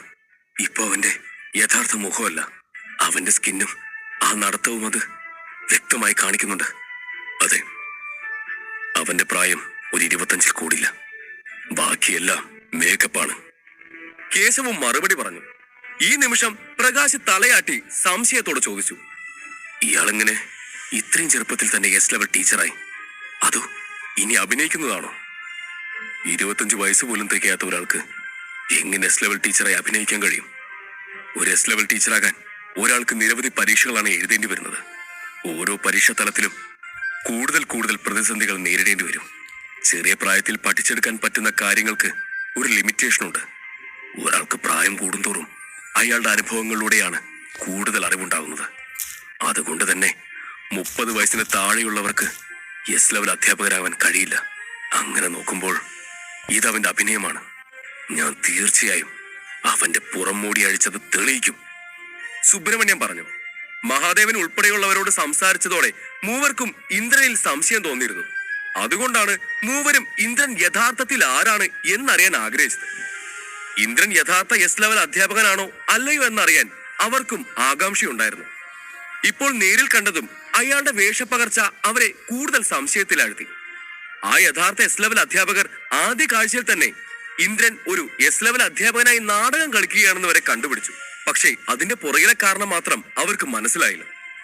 അവർക്ക് വീണ്ടും സംശയമായി.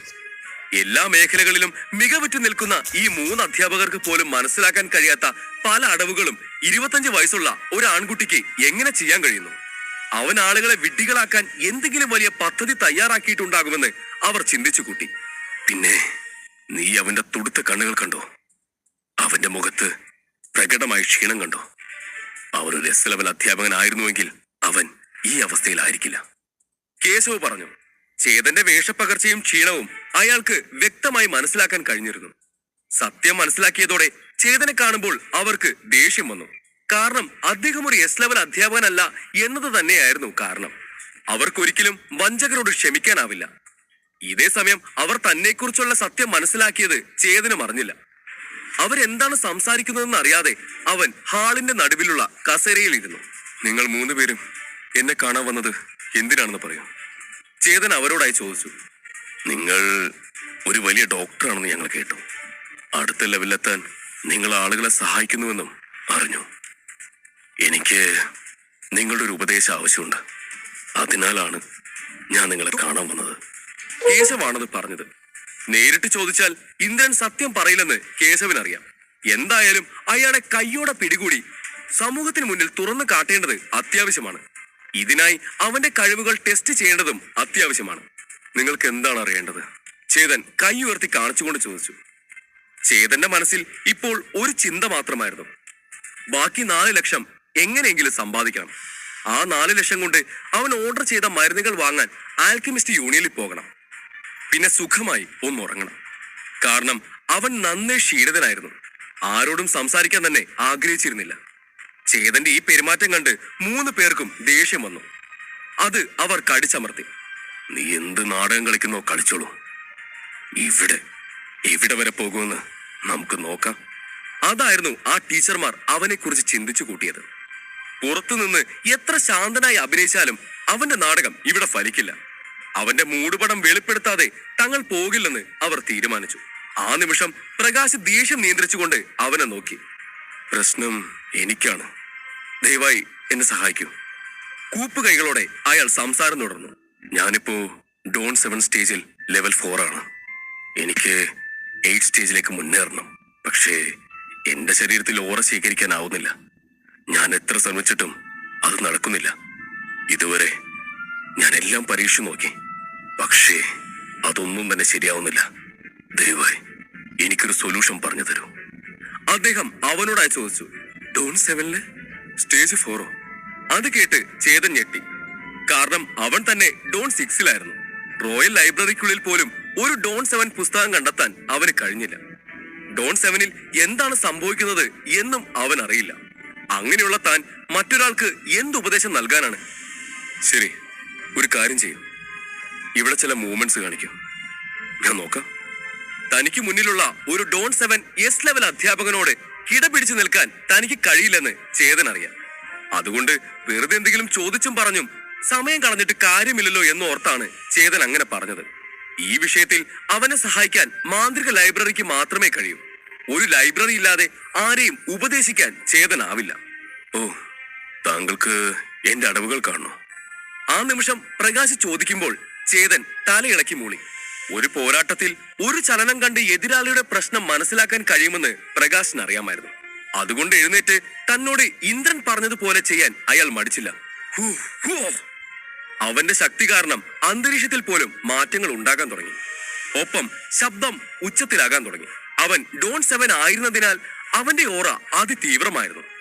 ഒരു മഹാസർപ്പം വായുവിലൂടെ പറക്കുന്നത് പോലെയായിരുന്നു അവൻ അപ്പോൾ.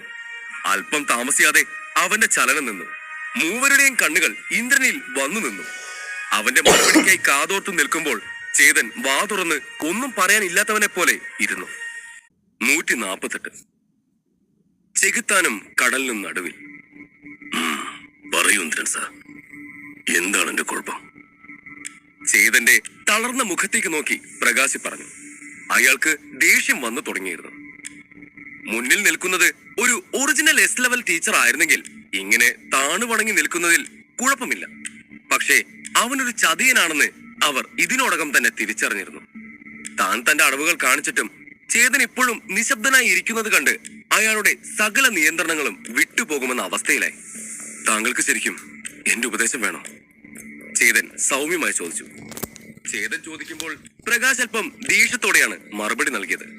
പിന്നെ വേണ്ടാതെ, അതിനല്ലേ ഞാൻ ഇങ്ങോട്ട് വന്നു തന്നെ.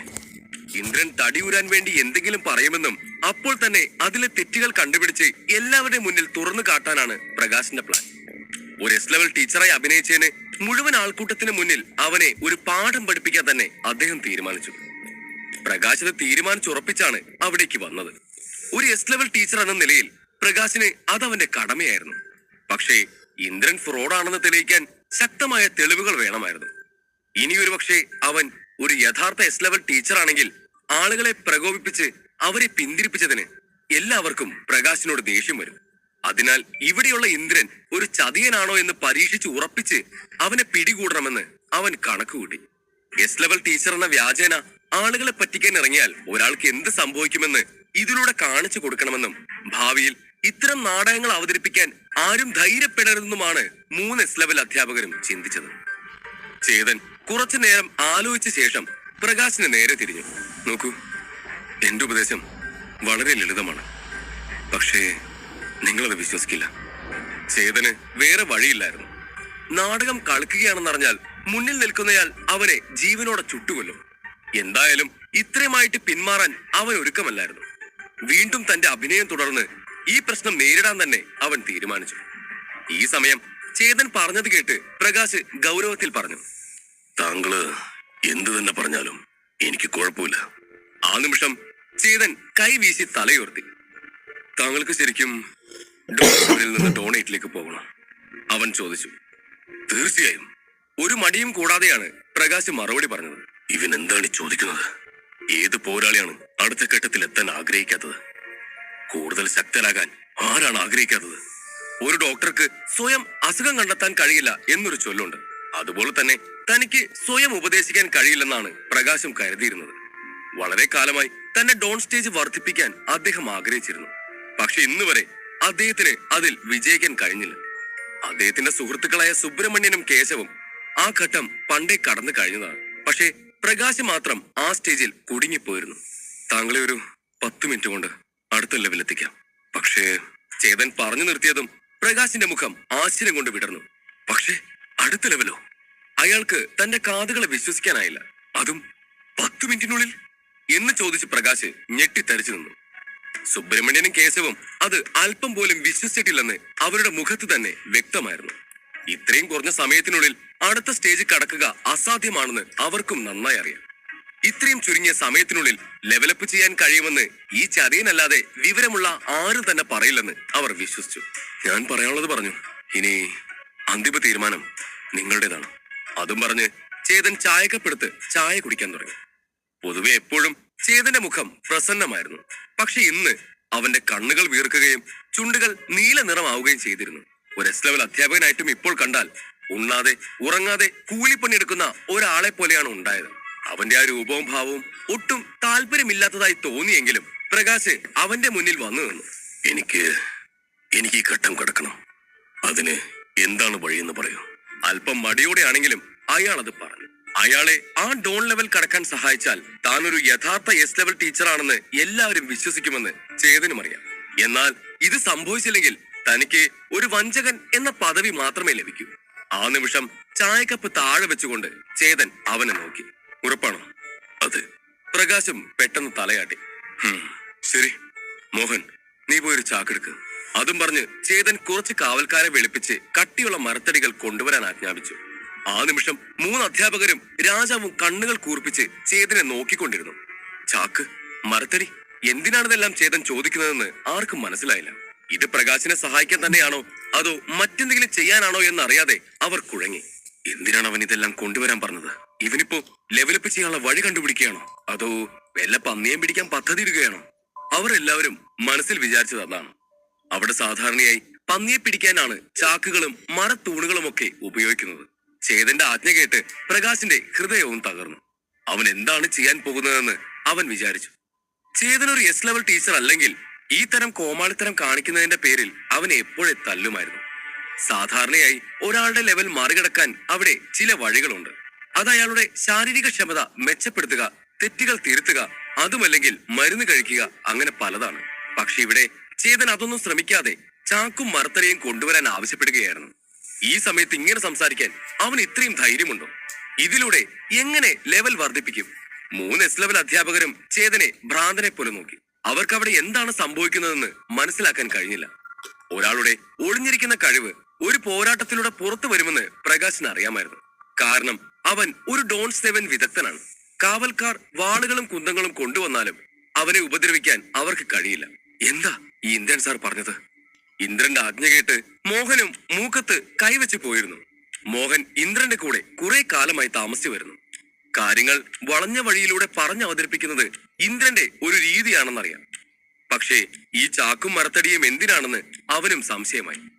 എങ്കിലും ഇന്ദ്രൻ തന്നോട് എന്തെങ്കിലും ചെയ്യാൻ പറഞ്ഞാൽ അതിന് പിന്നിൽ മറ്റ് എന്തെങ്കിലും കാരണമുണ്ടാകുമെന്നും മോഹൻ അറിയാം. തന്റെ സാറിന്റെ കൽപ്പനകൾ നടപ്പിലാക്കുക എന്നത് മാത്രമാണ് കാര്യസ്ഥനായ മോഹന്റെ ജോലി. അപ്പോ തന്നെ മോഹൻ പുറത്തു ചെന്ന് 7-8 കാവൽക്കാരെ വിളിച്ചു. ഓരോരുത്തരുടെയും കയ്യിൽ ഒരു വടി ഉണ്ടായിരുന്നു. ഒന്നിനു പകരം 4 ചാക്കുകളാണ് അവരെ കൊണ്ട് മോഹൻ എടുപ്പിച്ചതും. ആർക്കറിയാം, ഇന്ദ്രൻ സാർ കൂടുതൽ ആവശ്യപ്പെട്ടാലോ? അതുകൊണ്ട് ഒരു മുൻകരുതലായിരുന്നു അത്. അപ്പോഴേക്കും ചേതനും പുറത്തേക്ക് വന്നിരുന്നു. ഇന്ദ്രൻ സാർ എന്ന് പറഞ്ഞുകൊണ്ട് കാവൽക്കാർ ചേതന്റെ മുന്നിൽ തല കുനിച്ചു നിന്നു. ആ, ഇത് മതി. അപ്പോൾ ചേതൻ മെല്ലെ തലയാട്ടിക്കൊണ്ട് അവർക്ക് നേരെ തിരിഞ്ഞു. നിങ്ങൾക്കെല്ലാവർക്കും ചെറിയൊരു ജോലി കൂടിയുണ്ട്. പ്രകാശ് സാർ അദ്ദേഹത്തിന്റെ ലെവൽ മറികടക്കാൻ ആഗ്രഹിക്കുന്നു. അതിന് നിങ്ങൾ അദ്ദേഹത്തെ സഹായിക്കുമെന്ന് ഞാൻ പ്രതീക്ഷിക്കുന്നു. ചേതൻ അവരുടെ മുൻപിൽ കൈനീട്ടി പറഞ്ഞു. എന്ത്, ഞങ്ങളൊരു എസ് ലെവൽ അധ്യാപകനെ സഹായിക്കണമെന്നോ? ആ കാവൽക്കാർ ആദ്യം ഞെട്ടിയെങ്കിലും പിന്നീട് എല്ലാവരിലും സന്തോഷവും ആവേശവും നിറഞ്ഞു. മോഹൻ അവരെയും കൊണ്ടുവരുമ്പോൾ മുറിയിൽ 3 എസ് ലെവൽ ടീച്ചർമാരുണ്ടെന്ന് അയാൾ അവരോട് പറഞ്ഞിരുന്നു. ഇപ്പോൾ ആ കാവൽക്കാർക്ക് അവരെ സഹായിക്കാനുള്ള അവസരമാണ് ലഭിച്ചത്. അതുകൊണ്ട് കൂടുതലൊന്നും ചിന്തിക്കാതെ അവർ പ്രകാശിനെ സഹായിക്കാൻ മുന്നോട്ട് വന്നു. ഇത് നിങ്ങൾക്ക് കിട്ടിയ മികച്ച അവസരമാണ്. പ്രകാശ് സാർ ശരിക്കും ആ ലെവൽ കടന്നാൽ എത്രത്തോളം നേട്ടമുണ്ടാകുമെന്ന് നമുക്ക് ചിന്തിക്കാൻ പോലും കഴിയില്ല. ഇത്തരമൊരു അവസരം എപ്പോഴും ഉണ്ടാവണമെന്നില്ല. ചേതൻ പറയുമ്പോൾ കാവൽക്കാർ ആവേശത്തോടെ തലയാട്ടി. വളരെ നല്ലത്. നിങ്ങളുടെ സഹായമില്ലാതെ എനിക്ക് ജോലി പൂർത്തിയാക്കാൻ കഴിയില്ല. ഒരു പുഞ്ചിരിയോടെയാണ് ചേതൻ അത് പറഞ്ഞത്. എന്നിട്ട് ഉള്ളിലേക്ക് വന്ന് കേശവരെ നോക്കി. കേശവ് സാർ അദ്ദേഹത്തിന്റെ കൂടെ ഇരിക്കൂ. എന്നിട്ട് അദ്ദേഹത്തിന്റെ എല്ലാ അക്യുപോയിന്റുകളും അടയ്ക്കാൻ കഴിയുമോ? ചേതൻ ചോദിച്ചു. എന്റെ അക്യുപോയിന്റുകൾ അടയ്ക്കാനോ? അത് കേട്ടതും പ്രകാശ് പരിഭ്രമിച്ചു പോയി. എന്തിനാ അക്യുപോയിന്റുകൾ അടയ്ക്കുന്നത്? ഒന്നും മനസ്സിലാവാതെ അയാൾ വീണ്ടും ചോദിച്ചു. അദ്ദേഹത്തിന്റെ അക്യുപോയിന്റുകൾ അടച്ചാൽ അദ്ദേഹത്തിന് അനങ്ങാൻ പോലും കഴിയില്ല. അതുമല്ല, അക്യുപോയിന്റുകൾ അടഞ്ഞു കിടന്നാൽ ലെവലപ്പ് ചെയ്യുമ്പോൾ അയാളുടെ ശരീരത്തിലൂടെ ഓറ എങ്ങനെ ഒഴുകും? പിന്നെ എങ്ങനെയാണ് ഓറ അധികമായി ശേഖരിക്കപ്പെടുക? ഓറ അധികം സംഭരിച്ചില്ലെങ്കിൽ എങ്ങനെ ഈ സ്റ്റേജ് കിടക്കും?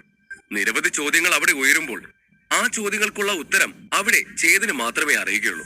നിങ്ങൾക്ക് ഈ ലെവലിൽ കടക്കണമെങ്കിൽ ഞാൻ പറയുന്നത് ചെയ്യും. അവിടെ നിന്നവരുടെ എല്ലാം സംശയം മനസ്സിലാക്കിയെന്നോണം അവൻ കടുപ്പത്തിൽ പ്രകാശിനോട് പറഞ്ഞു. മോഹൻ ചേതന്റെ വാക്കുകൾ കേട്ട് ഞെട്ടി നിൽക്കുകയായിരുന്നു. മഹാദേവിന്റെ സിംഹത്തെ തകർക്കാൻ ഇന്ദ്രൻ സാർ പറഞ്ഞപ്പോഴും ഇതാണ് സംഭവിച്ചത്. ഉടനെ മോഹൻ ഇന്ദ്രനെ അനുസരിക്കുകയാണ് ചെയ്തത്. അവൻ പറഞ്ഞതുപോലെ ചെയ്തു. ആളുകളുടെ മർദ്ദനത്തിൽ നിന്നും അന്ന് കഷ്ടിച്ചാണ് ജീവൻ തിരിച്ചു പിടിച്ചത്. ഇവിടെ വീണ്ടും അനുസരിച്ചാൽ അന്നത്തെ പോലെ പ്രശ്നമുണ്ടാകുമോ എന്ന് ഒരു വേള അയാൾ ചിന്തിച്ചു. ഇന്ദ്രൻ സാർ തന്റെ വാക്കുകൾ കൊണ്ട് മറ്റുള്ളവരെ എന്തുമാത്രം ബുദ്ധിമുട്ടിലാക്കുന്നു എന്ന് തനിക്ക് മാത്രമേ അറിയൂ. അത് പ്രകാശ് എന്തോ പറയാൻ ഒരുങ്ങിയതും അത് പാതി വഴിയിൽ നിർത്തി ചേതനെ നോക്കി. നിങ്ങൾക്ക് ലെവൽ പാസ്സാവാൻ താല്പര്യമില്ലെങ്കിൽ അത് വിട്ടുകളഞ്ഞേക്കൂ.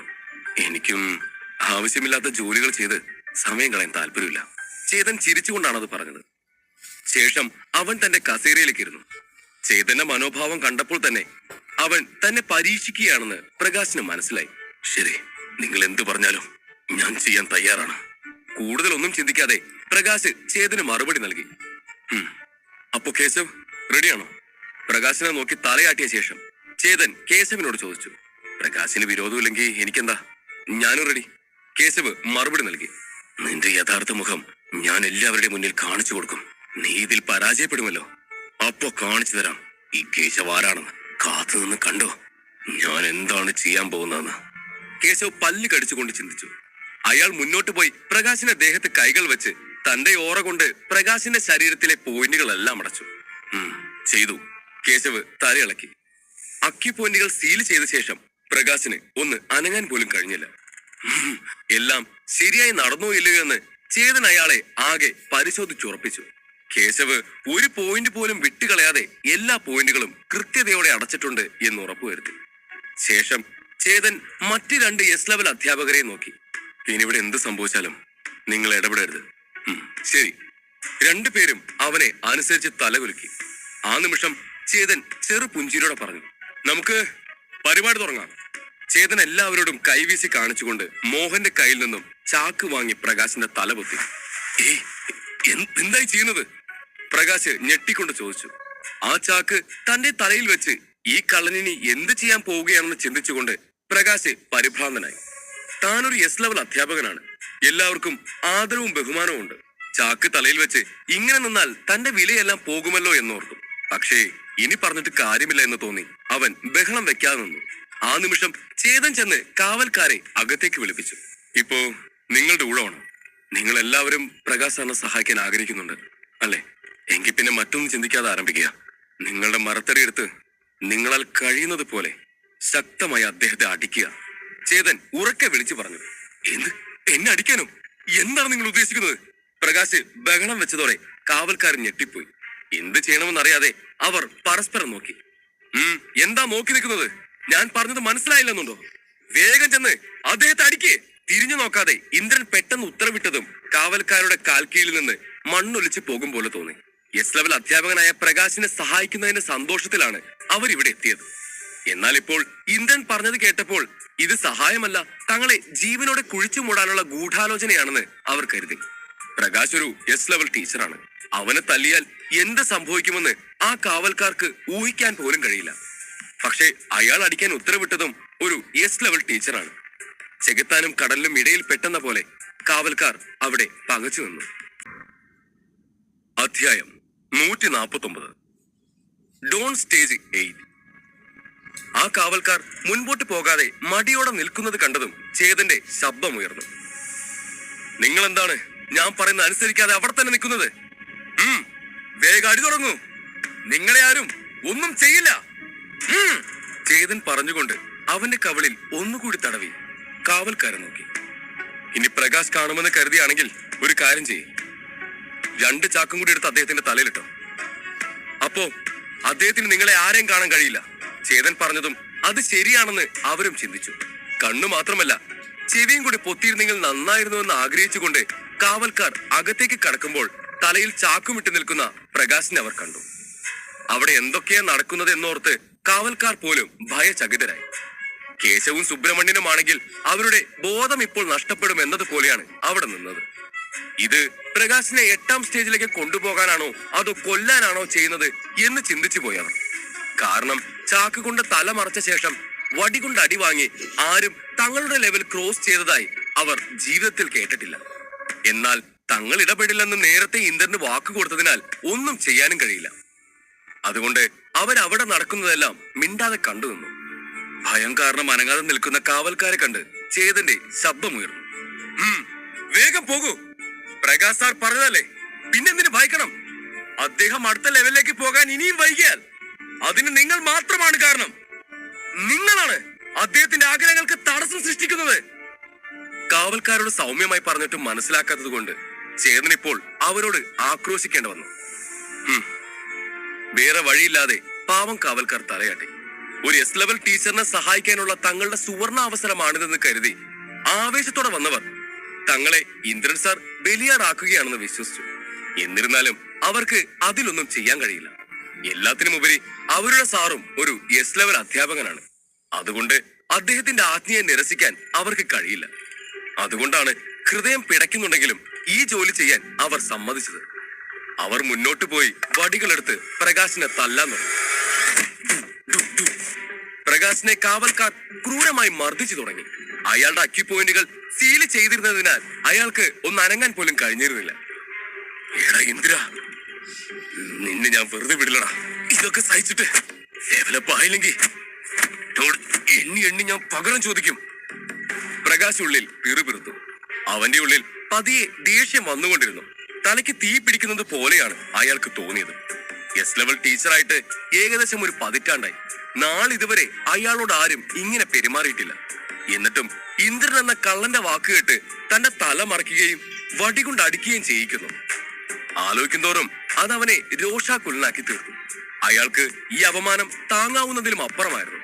അവന്റെ അക്യു പോയിന്റുകളെല്ലാം അടയ്ക്കപ്പെട്ടതിനാൽ ഓറയുടെ ഒഴുക്കും തടസ്സപ്പെട്ടിരുന്നു. ഒരുപക്ഷെ അവന്റെ ഓറ ഒരു നദി പോലെ ഒഴുകിയിരുന്നെങ്കിൽ പോലും അത് അടിയുടെ വേദന കുറച്ചേനെ.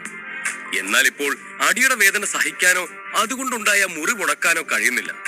പ്രകാശിന്റെ ശരീരം മുഴുവൻ വേദനിക്കാൻ തുടങ്ങി. മർദ്ദനത്തിനിടയിൽ ഇന്ദ്രന്റെ ശബ്ദം കേട്ട് പ്രകാശ് ദേഷ്യത്തോടെ തല തിരിച്ച് ചാക്കിൽ നിന്ന് ഇറങ്ങാൻ ശ്രമിച്ചു. നല്ലതുപോലെ അടിക്കേ, വേഗത്തിൽ, അങ്ങനെ തന്നെ. ചേതൻ പറയേണ്ട താമസം കാവൽക്കാർ വീണ്ടും വീണ്ടും ശക്തമായി അയാളെ അടിക്കാൻ തുടങ്ങി. അയാളുടെ ശരീരമാകെ അട്ടിക്കൊണ്ടു നുറങ്ങി. വേദന കൊണ്ട് തലയും പൊട്ടിത്തെറിക്കും പോലെ അയാൾക്ക് തോന്നി. ഒപ്പം അവന്റെ ചുണ്ടുകൾ വിറയ്ക്കാൻ തുടങ്ങി. ദൈവമേ! പ്രകാശിന് ഉറക്കെ അലറി കരയാൻ തോന്നി. പക്ഷേ അത് അയാളുടെ അഭിമാനത്തിന് കോട്ടം തട്ടുമെന്ന് അറിയാവുന്നത് കൊണ്ട് തന്റെ കരച്ചിൽ അയാൾ അടക്കി പിടിച്ചു. കൊട്ടാരത്തിൽ വെച്ച് തന്നെ ഇന്ദ്രൻ കള്ളനാണെന്ന് അറിഞ്ഞിട്ടും ഇവിടെ വന്ന് അവന്റെ വാക്കുകൾ കേട്ട് ഇങ്ങനൊരു കാര്യത്തിന് ഇറങ്ങി പുറപ്പെട്ടതോർത്ത് പ്രകാശിന് ഖേദം തോന്നി. ഈ സമയം പുറത്തു നിന്നും ഒരുവന്റെ ശബ്ദം അയാൾ കേട്ടു. സാർ, എനിക്കൊരു സംശയം. നമ്മൾ അദ്ദേഹത്തെ എത്ര സമയം ഇങ്ങനെ അടിക്കണം? അവർ ഇങ്ങനെ മർദ്ദനം തുടർന്നാൽ അത് പ്രകാശിന്റെ മരണത്തിലെ അവസാനിക്കുമെന്ന് അവർക്കറിയാം. അതുപോലെ കുറെ സമയമായി അടിക്കുന്നതിനാൽ കാവൽക്കാരും തളർന്നു തുടങ്ങിയിരുന്നു. എത്ര സമയമൊന്നോ? തൽക്കാലം ഞാൻ പറയുന്നത് വരെ നിങ്ങൾ അടിക്കുന്നത് തുടരണം. ചേതൻ കാവൽക്കാരോട് മറുപടിയായി പറഞ്ഞു. ശേഷം ഒന്ന് നിർത്തിക്കൊണ്ട് അവൻ വീണ്ടും പറഞ്ഞു, ഒരു കാര്യം ചെയ്യൂ. അയാൾ മരിക്കും വരെ അയാൾ അടിക്കൂ. 1 മിനിറ്റ് പോലും നിർത്തരുത്. ഇത് കേട്ട് പ്രകാശിന്റെ ഹൃദയം തകർന്നു. മരിക്കും വരെയോ? അയാൾ നിലവിളിച്ചു. മരിക്കാനല്ല, നെക്സ്റ്റ് ലെവൽ പാസ്സാവാനാണ് അയാൾ ഇവിടെ വന്നിരിക്കുന്നതെന്ന് എല്ലാവർക്കും അറിയാം. എന്നാൽ കാവൽക്കാരോട് അയാളെ കൊല്ലാനാണ് ചേതൻ ഇപ്പോൾ ആജ്ഞാപിച്ചത്.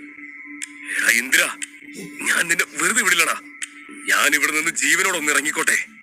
അതോടെ നിന്റെ കഥ ഞാൻ കഴിക്കും. ചേതന്റെ വാക്കുകൾ കേട്ട് പ്രകാശ് മനസ്സിൽ കരഞ്ഞു.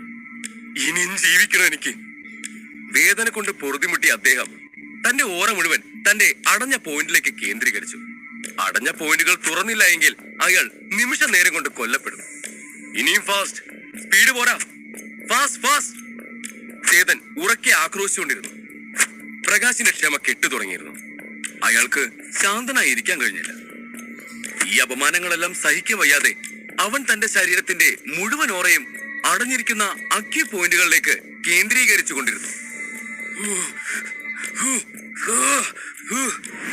ഉഗ്രശബ്ദത്തോടെ അവന്റെ സീല് ചെയ്യപ്പെട്ട അക്യു പോയിന്റുകൾ ഓരോന്നായി തുറന്നു വന്നു.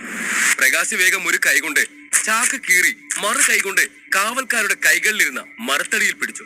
എല്ലാവരും ഞെട്ടിച്ചുകൊണ്ട് ആ നിമിഷം തന്നെ അതയാളുടെ ശക്തിയാൽ തകർന്ന് നിലത്ത് വീണു. ആ ഇന്ദ്രൻ എവിടെ? കൊലപാതക എവിടെ?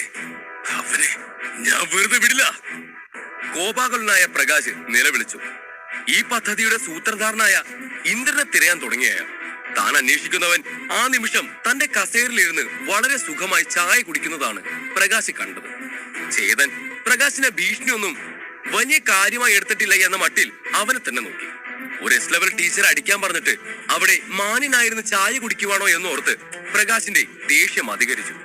എന്നിട്ടും പ്രകാശിന്റെ ദേഷ്യഭാവം ചേതൻ കാര്യമായി എടുത്തില്ല. പകരം അവൻ മെല്ലെ ചിരിച്ചുകൊണ്ട് പ്രകാശിനെ നോക്കി. പ്രകാശ്, നിങ്ങൾ ആരാണെന്ന് മറക്കരുത്. ഒരു എസ് ലെവൽ ടീച്ചർ ആയതുകൊണ്ട് എല്ലാവരുടെ മുന്നിൽ ഇങ്ങനെ ദേഷ്യപ്പെടുന്നത് അത്ര നല്ലതല്ല. അല്പം ബഹുമാനമൊക്കെ കൊടുക്കാം. ബഹുമാനോ? ബഹുമാനം? ഇനി ഞാൻ അടങ്ങിയിരിക്കില്ല. ഇനി എന്നെ അടിക്കാൻ ആരെയും ഞാൻ അനുവദിക്കുകയുമില്ല. ഉറക്കെ വിളിച്ചു പറയുമ്പോൾ പ്രകാശിന്റെ ദേഷ്യം കൂടിക്കൊണ്ടിരുന്നു. അവൻ ദേഷ്യത്തോടെ കൈ ഉയർത്തി മുന്നോട്ട് നീങ്ങി. നീ എന്റെ തലയിൽ ചാക്കിട്ട് എന്റെ അക്യു പോയിന്റുകൾ അടച്ചു. എന്നെ തല്ലാൻ മാത്രമല്ല, എന്നെ കൊല്ലാനും നിനക്ക് പദ്ധതി ഉണ്ടായിരുന്നു അല്ലേ? നീ ആരാണെന്ന നിന്റെ വിചാരം? നീ ഒരു യഥാർത്ഥ എസ് ലെവൽ അധ്യാപകനല്ല. ആയിരുന്നുവെങ്കിൽ നീ ഇങ്ങനെ ഒരിക്കലും ചെയ്യില്ല. നീ ആദ്യം ഇത് പറഞ്ഞപ്പോ നിന്നൊന്ന് പൊട്ടിക്കേണ്ടതായിരുന്നു. ഇങ്ങനെയെങ്കിൽ നീ എപ്പോഴും ജീവിച്ചിരുന്നേനെ. ഇനി അതിന് ഞാൻ അനുവദിക്കില്ല. എന്റെ കൈകൾ കൊണ്ട് തന്നെ നിന്നെ ഞാൻ കൊല്ലും. പ്രകാശിന്റെ ദേഷ്യത്തിന് മറുപടി പറയാതെ ചേതൻ ചിരിച്ചുകൊണ്ട് അവനെ നോക്കി. നല്ല ദേഷ്യത്തിലാണല്ലോ. ആദ്യം ശാന്തനായ താങ്കളുടെ ലെവൽ ഒന്ന് ടെസ്റ്റ് ചെയ്ത് നോക്കും. എന്നിട്ട് താങ്കൾ തന്നെ തീരുമാനിക്കേ എന്നെ കൊല്ലണോ വേണ്ടിയോ എന്ന്. കൈകൾ വിടർത്തി അവനെ നോക്കി ചേതൻ. എന്റെ ലെവൽ? പ്രകാശ് ഒരു നിമിഷം ഞെട്ടി. ശേഷം അദ്ദേഹത്തിന്റെ ശാരീരിക അവസ്ഥ പരിശോധിച്ചു. ആ നിമിഷം അയാളുടെ കോപമെല്ലാം ഉരുകി അലിഞ്ഞുപോയി. ഇതെങ്ങനെ? അല്ല, ഇതെങ്ങനെ സാധ്യവും? ദേഷ്യം മാറി ശാന്തനായതോടെ അയാൾ തന്റെ ശരീരത്തിന്റെ ശക്തി അനുഭവിച്ചു. കുറച്ചു മുമ്പുണ്ടായിരുന്നതിനേക്കാൾ അവൻ വളരെ ശക്തനായി തീർന്നിരിക്കുന്നു. ലെവൽ അപ്പ് ചെയ്തുകൊണ്ടാണ് ഇതെല്ലാം സംഭവിച്ചതെന്ന് അയാൾക്ക് മനസ്സിലായി. ഞെട്ടലോടെ പ്രകാശിന്റെ കണ്ണുകൾ വിടർന്നു. ഒരു വ്യക്തിക്ക് സ്വന്തം സാങ്കേതികത വികസിപ്പിക്കാൻ കഴിയുന്ന ഒരേ ഒരു ലെവൽ 8 ആണ്. ഈ ഘട്ടത്തിൽ മാത്രമേ അയാൾക്ക് സ്വന്തം നീക്കങ്ങളും സ്വന്തം വഴിയും തിരഞ്ഞെടുക്കാൻ കഴിയൂ. അവന് തന്നെ പുതിയ വഴികൾ കണ്ടെത്താനാകും. ഘട്ടം 7ഉം ഘട്ടം 8ഉം തമ്മിൽ ഒരു ലെവൽ വ്യത്യാസം മാത്രമാണുള്ളത്. പക്ഷേ അത് കടക്കുക കഠിനമാണ്. ഈ രാജ്യത്തെ പല മഹാപ്രതിഭകൾക്കും ഈ ഘട്ടം മറികടക്കാൻ കഴിഞ്ഞിട്ടില്ല. ഇതേ സ്റ്റേജിലാണ് അയൽ രാജ്യങ്ങളെയൊക്കെ വിറപ്പിച്ച ചന്ദ്രഹാസൻ രാജാവിന്റെ പിതാമഹനും കുടുങ്ങിക്കിടക്കുന്നത്. പ്രകാശ് ഒരു എസ് ലെവൽ ടീച്ചറാണ്. എന്നാൽ ഈ സ്ഥാനത്തെത്താൻ എത്ര വർഷത്തെ കഠിന പ്രയത്നം വേണ്ടി വന്നു എന്ന് എണ്ണിയാൽ തല കറങ്ങിപ്പോകും. എത്ര മികവേറിയ രീതികളും പരീക്ഷിച്ചിട്ടും അയാൾ പരാജയപ്പെട്ടു. പക്ഷേ ചാക്കിൽ പൊതിഞ്ഞിട്ട് അടി വാങ്ങിയാല് ഇങ്ങനെ ഇത്ര എളുപ്പത്തിൽ ഈ നിലയെ മറികടക്കാൻ കഴിയുമെന്ന് സ്വപ്നത്തിൽ പോലും വിചാരിച്ചില്ല. അത് അയാൾക്ക് സങ്കല്പിക്കാൻ പോലും കഴിയുന്നതിന് അപ്പുറമായിരുന്നു. എല്ലാം കണ്ടും കേട്ടും അടുത്തു നിന്നിരുന്ന കേശവും സുബ്രഹ്മണ്യനും ആശയക്കുഴപ്പത്തിലായി. ഇരുവരും പ്രകാശിന്റെ ശരീരഘടന നേരത്തെ പരിശോധിച്ചിരുന്നു. പ്രകാശിന്റെ പ്രശ്നം പരിഹരിക്കാനും പല വഴിക്ക് ശ്രമിച്ചതുമാണ്. പക്ഷേ പരാജയമായിരുന്നു ഫലം. പ്രായാധിക്യത്താൽ സുഹൃത്തിന്റെ ഊർജവും വീര്യവും കുറഞ്ഞു വരികയാണെന്നും ആ ഘട്ടം തരണം ചെയ്യാൻ കഴിയില്ലെന്നും അവർ കരുതി. എന്നാൽ 10 മിനിറ്റിനുള്ളിൽ ഇന്ദ്രൻ അത് ചെയ്തതാണ് അവരെ അത്ഭുതപ്പെടുത്തിയത്. ഇതിലും വിചിത്രമായത് എന്താണെന്ന് വെച്ചാൽ ഒരു ലെവൽ കടക്കാനുള്ള വഴിയാണ് ആ അടികൊള്ളുക എന്ന് അവർ ഒരിക്കലും ചിന്തിച്ചില്ല. അങ്ങനെയാണെങ്കിൽ അടുത്ത ഘട്ടത്തിലെത്താൻ അവനെ കൊല്ലാൻ ആളുകളെയും ക്ഷണിക്കേണ്ടി വരുമല്ലോ. എല്ലാവരും ആശയക്കുഴപ്പത്തോടെ ഇന്ദ്രനായ ചേതനെ നോക്കാൻ തുടങ്ങി. ചേതൻ ഒന്നും മിണ്ടാതെ ചായ കുടിച്ചുകൊണ്ടിരിക്കുകയാണ്. അവന്റെ മുഖത്തേക്ക് നോക്കുമ്പോൾ അവനിൽ ഒട്ടും അത്ഭുതമോ ആശ്ചര്യമോ ഉണ്ടായിരുന്നില്ല.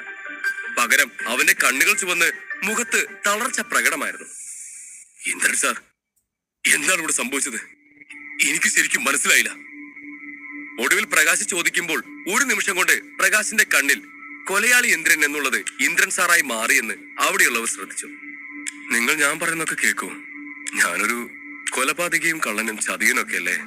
ഒരു പുഞ്ചിരിയോടെ ചേതൻ ചോദിച്ചു. അത് പിന്നെ? പ്രകാശിന്റെ മുഖം ലജ്ജ കൊണ്ട് ചുവന്നു. അയാൾ വിയർക്കാൻ തുടങ്ങി. ആദ്യം ഇന്ദ്രനെ സംശയിച്ച് എല്ലാവരുടെ മുന്നിൽ വെച്ച് അപമാനിക്കാൻ ശ്രമിച്ചു. എന്നാൽ അപ്പോഴും ഇന്ദ്രൻ തന്നെ അവനെ സഹായിച്ചു. താൻ ചെയ്ത തെറ്റും ഇന്ദ്രന്റെ ഔദാര്യവും ഓർത്ത് ലജ്ജയോടെ തല കുനിച്ചുകൊണ്ട് അയാൾ ക്ഷമ ചോദിച്ചു. എനിക്ക് തെറ്റുപറ്റിപ്പോയി സാർ, എന്നോട് ക്ഷമിക്കൂ, പ്രകാശ് വിനീതമായി പറഞ്ഞു. സാരമില്ല, അത് നിങ്ങളുടെ തെറ്റല്ല. ഒരു നിമിഷം നിർത്തി ചേതൻ തുടർന്നു. നിങ്ങളുടെ നീക്കം വളരെ മികച്ചതായിരുന്നു. അത് കണ്ടാൽ തന്നെ അറിയാം നിങ്ങളുടെ ഗുരു ഒരു എസ് ലെവൽ അധ്യാപകനാണെന്ന്. അതുമല്ല, നിങ്ങളും ഒരു കഠിനാധ്വാനിയാണ്. ചേതൻ പറഞ്ഞു.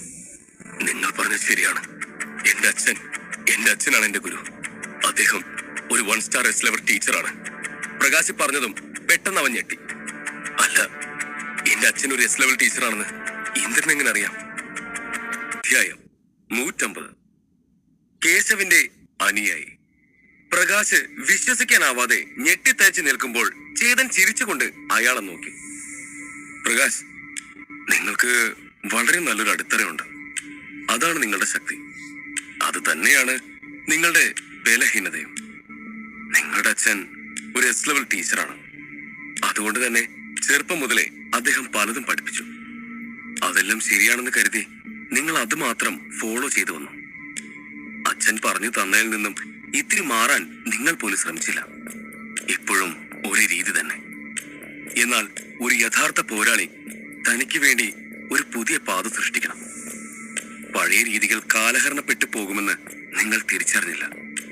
ഡോൺ 7 സ്റ്റേജിലെത്തിയപ്പോൾ നിങ്ങളുടെ ഈ ശീലം നിങ്ങൾക്ക് തന്നെ വിനയായി.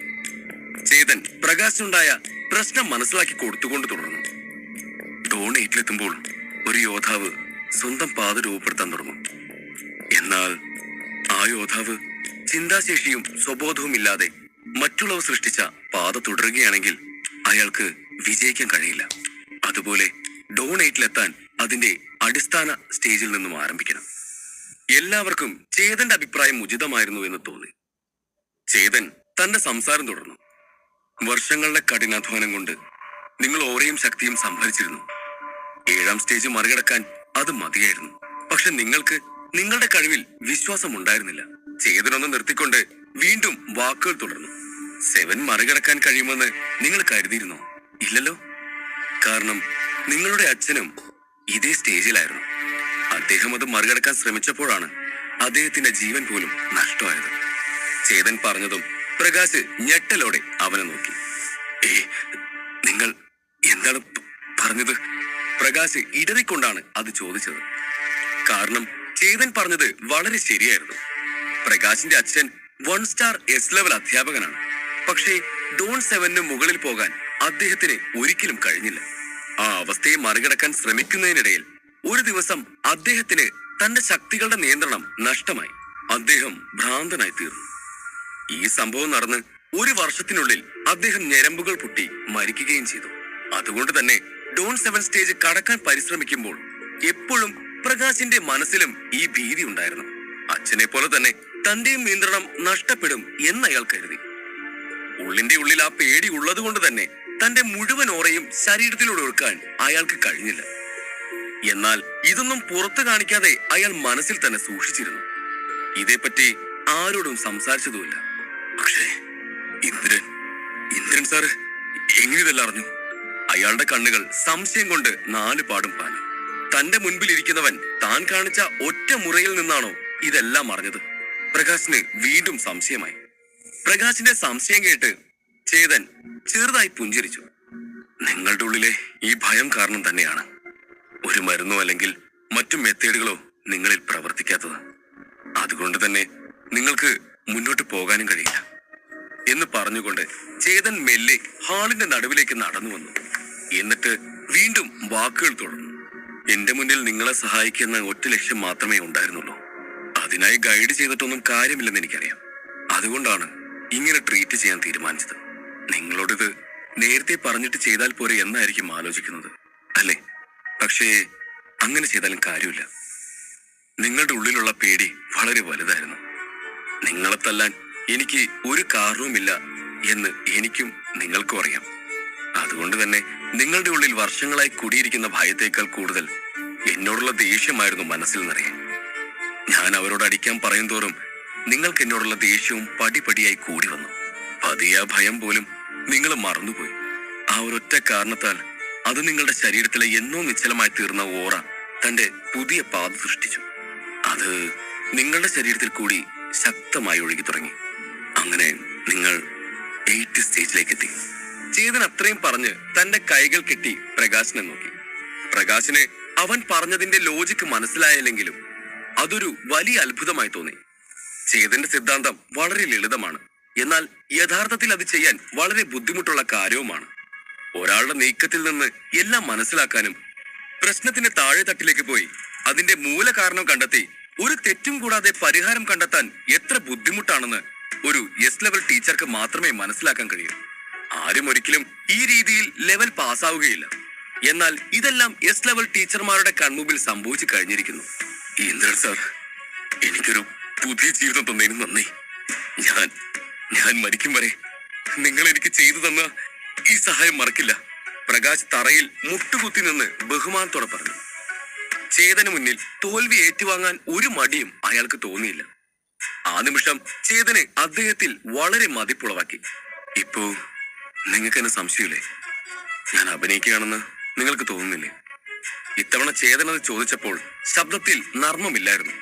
തീർത്തും ഗൗരവത്തിലാണ് അത് ചോദിച്ചത്. ഇല്ല സാർ. പ്രകാശ് കൈകൂപ്പി തല കുനിച്ചു. ആ നിമിഷം ഇന്ദ്രന് തങ്ങളുടെ മനസ്സിലുള്ളത് നേരത്തെ അറിയാമായിരുന്നുവെന്ന് അവർക്കറിയില്ലായിരുന്നു.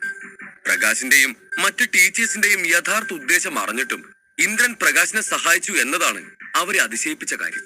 ഇങ്ങനെ ചിന്തിച്ചപ്പോൾ പ്രകാശിന് ഇന്ദ്രനോടുള്ള ബഹുമാനം വർദ്ധിക്കുകയാണ് ചെയ്തത്.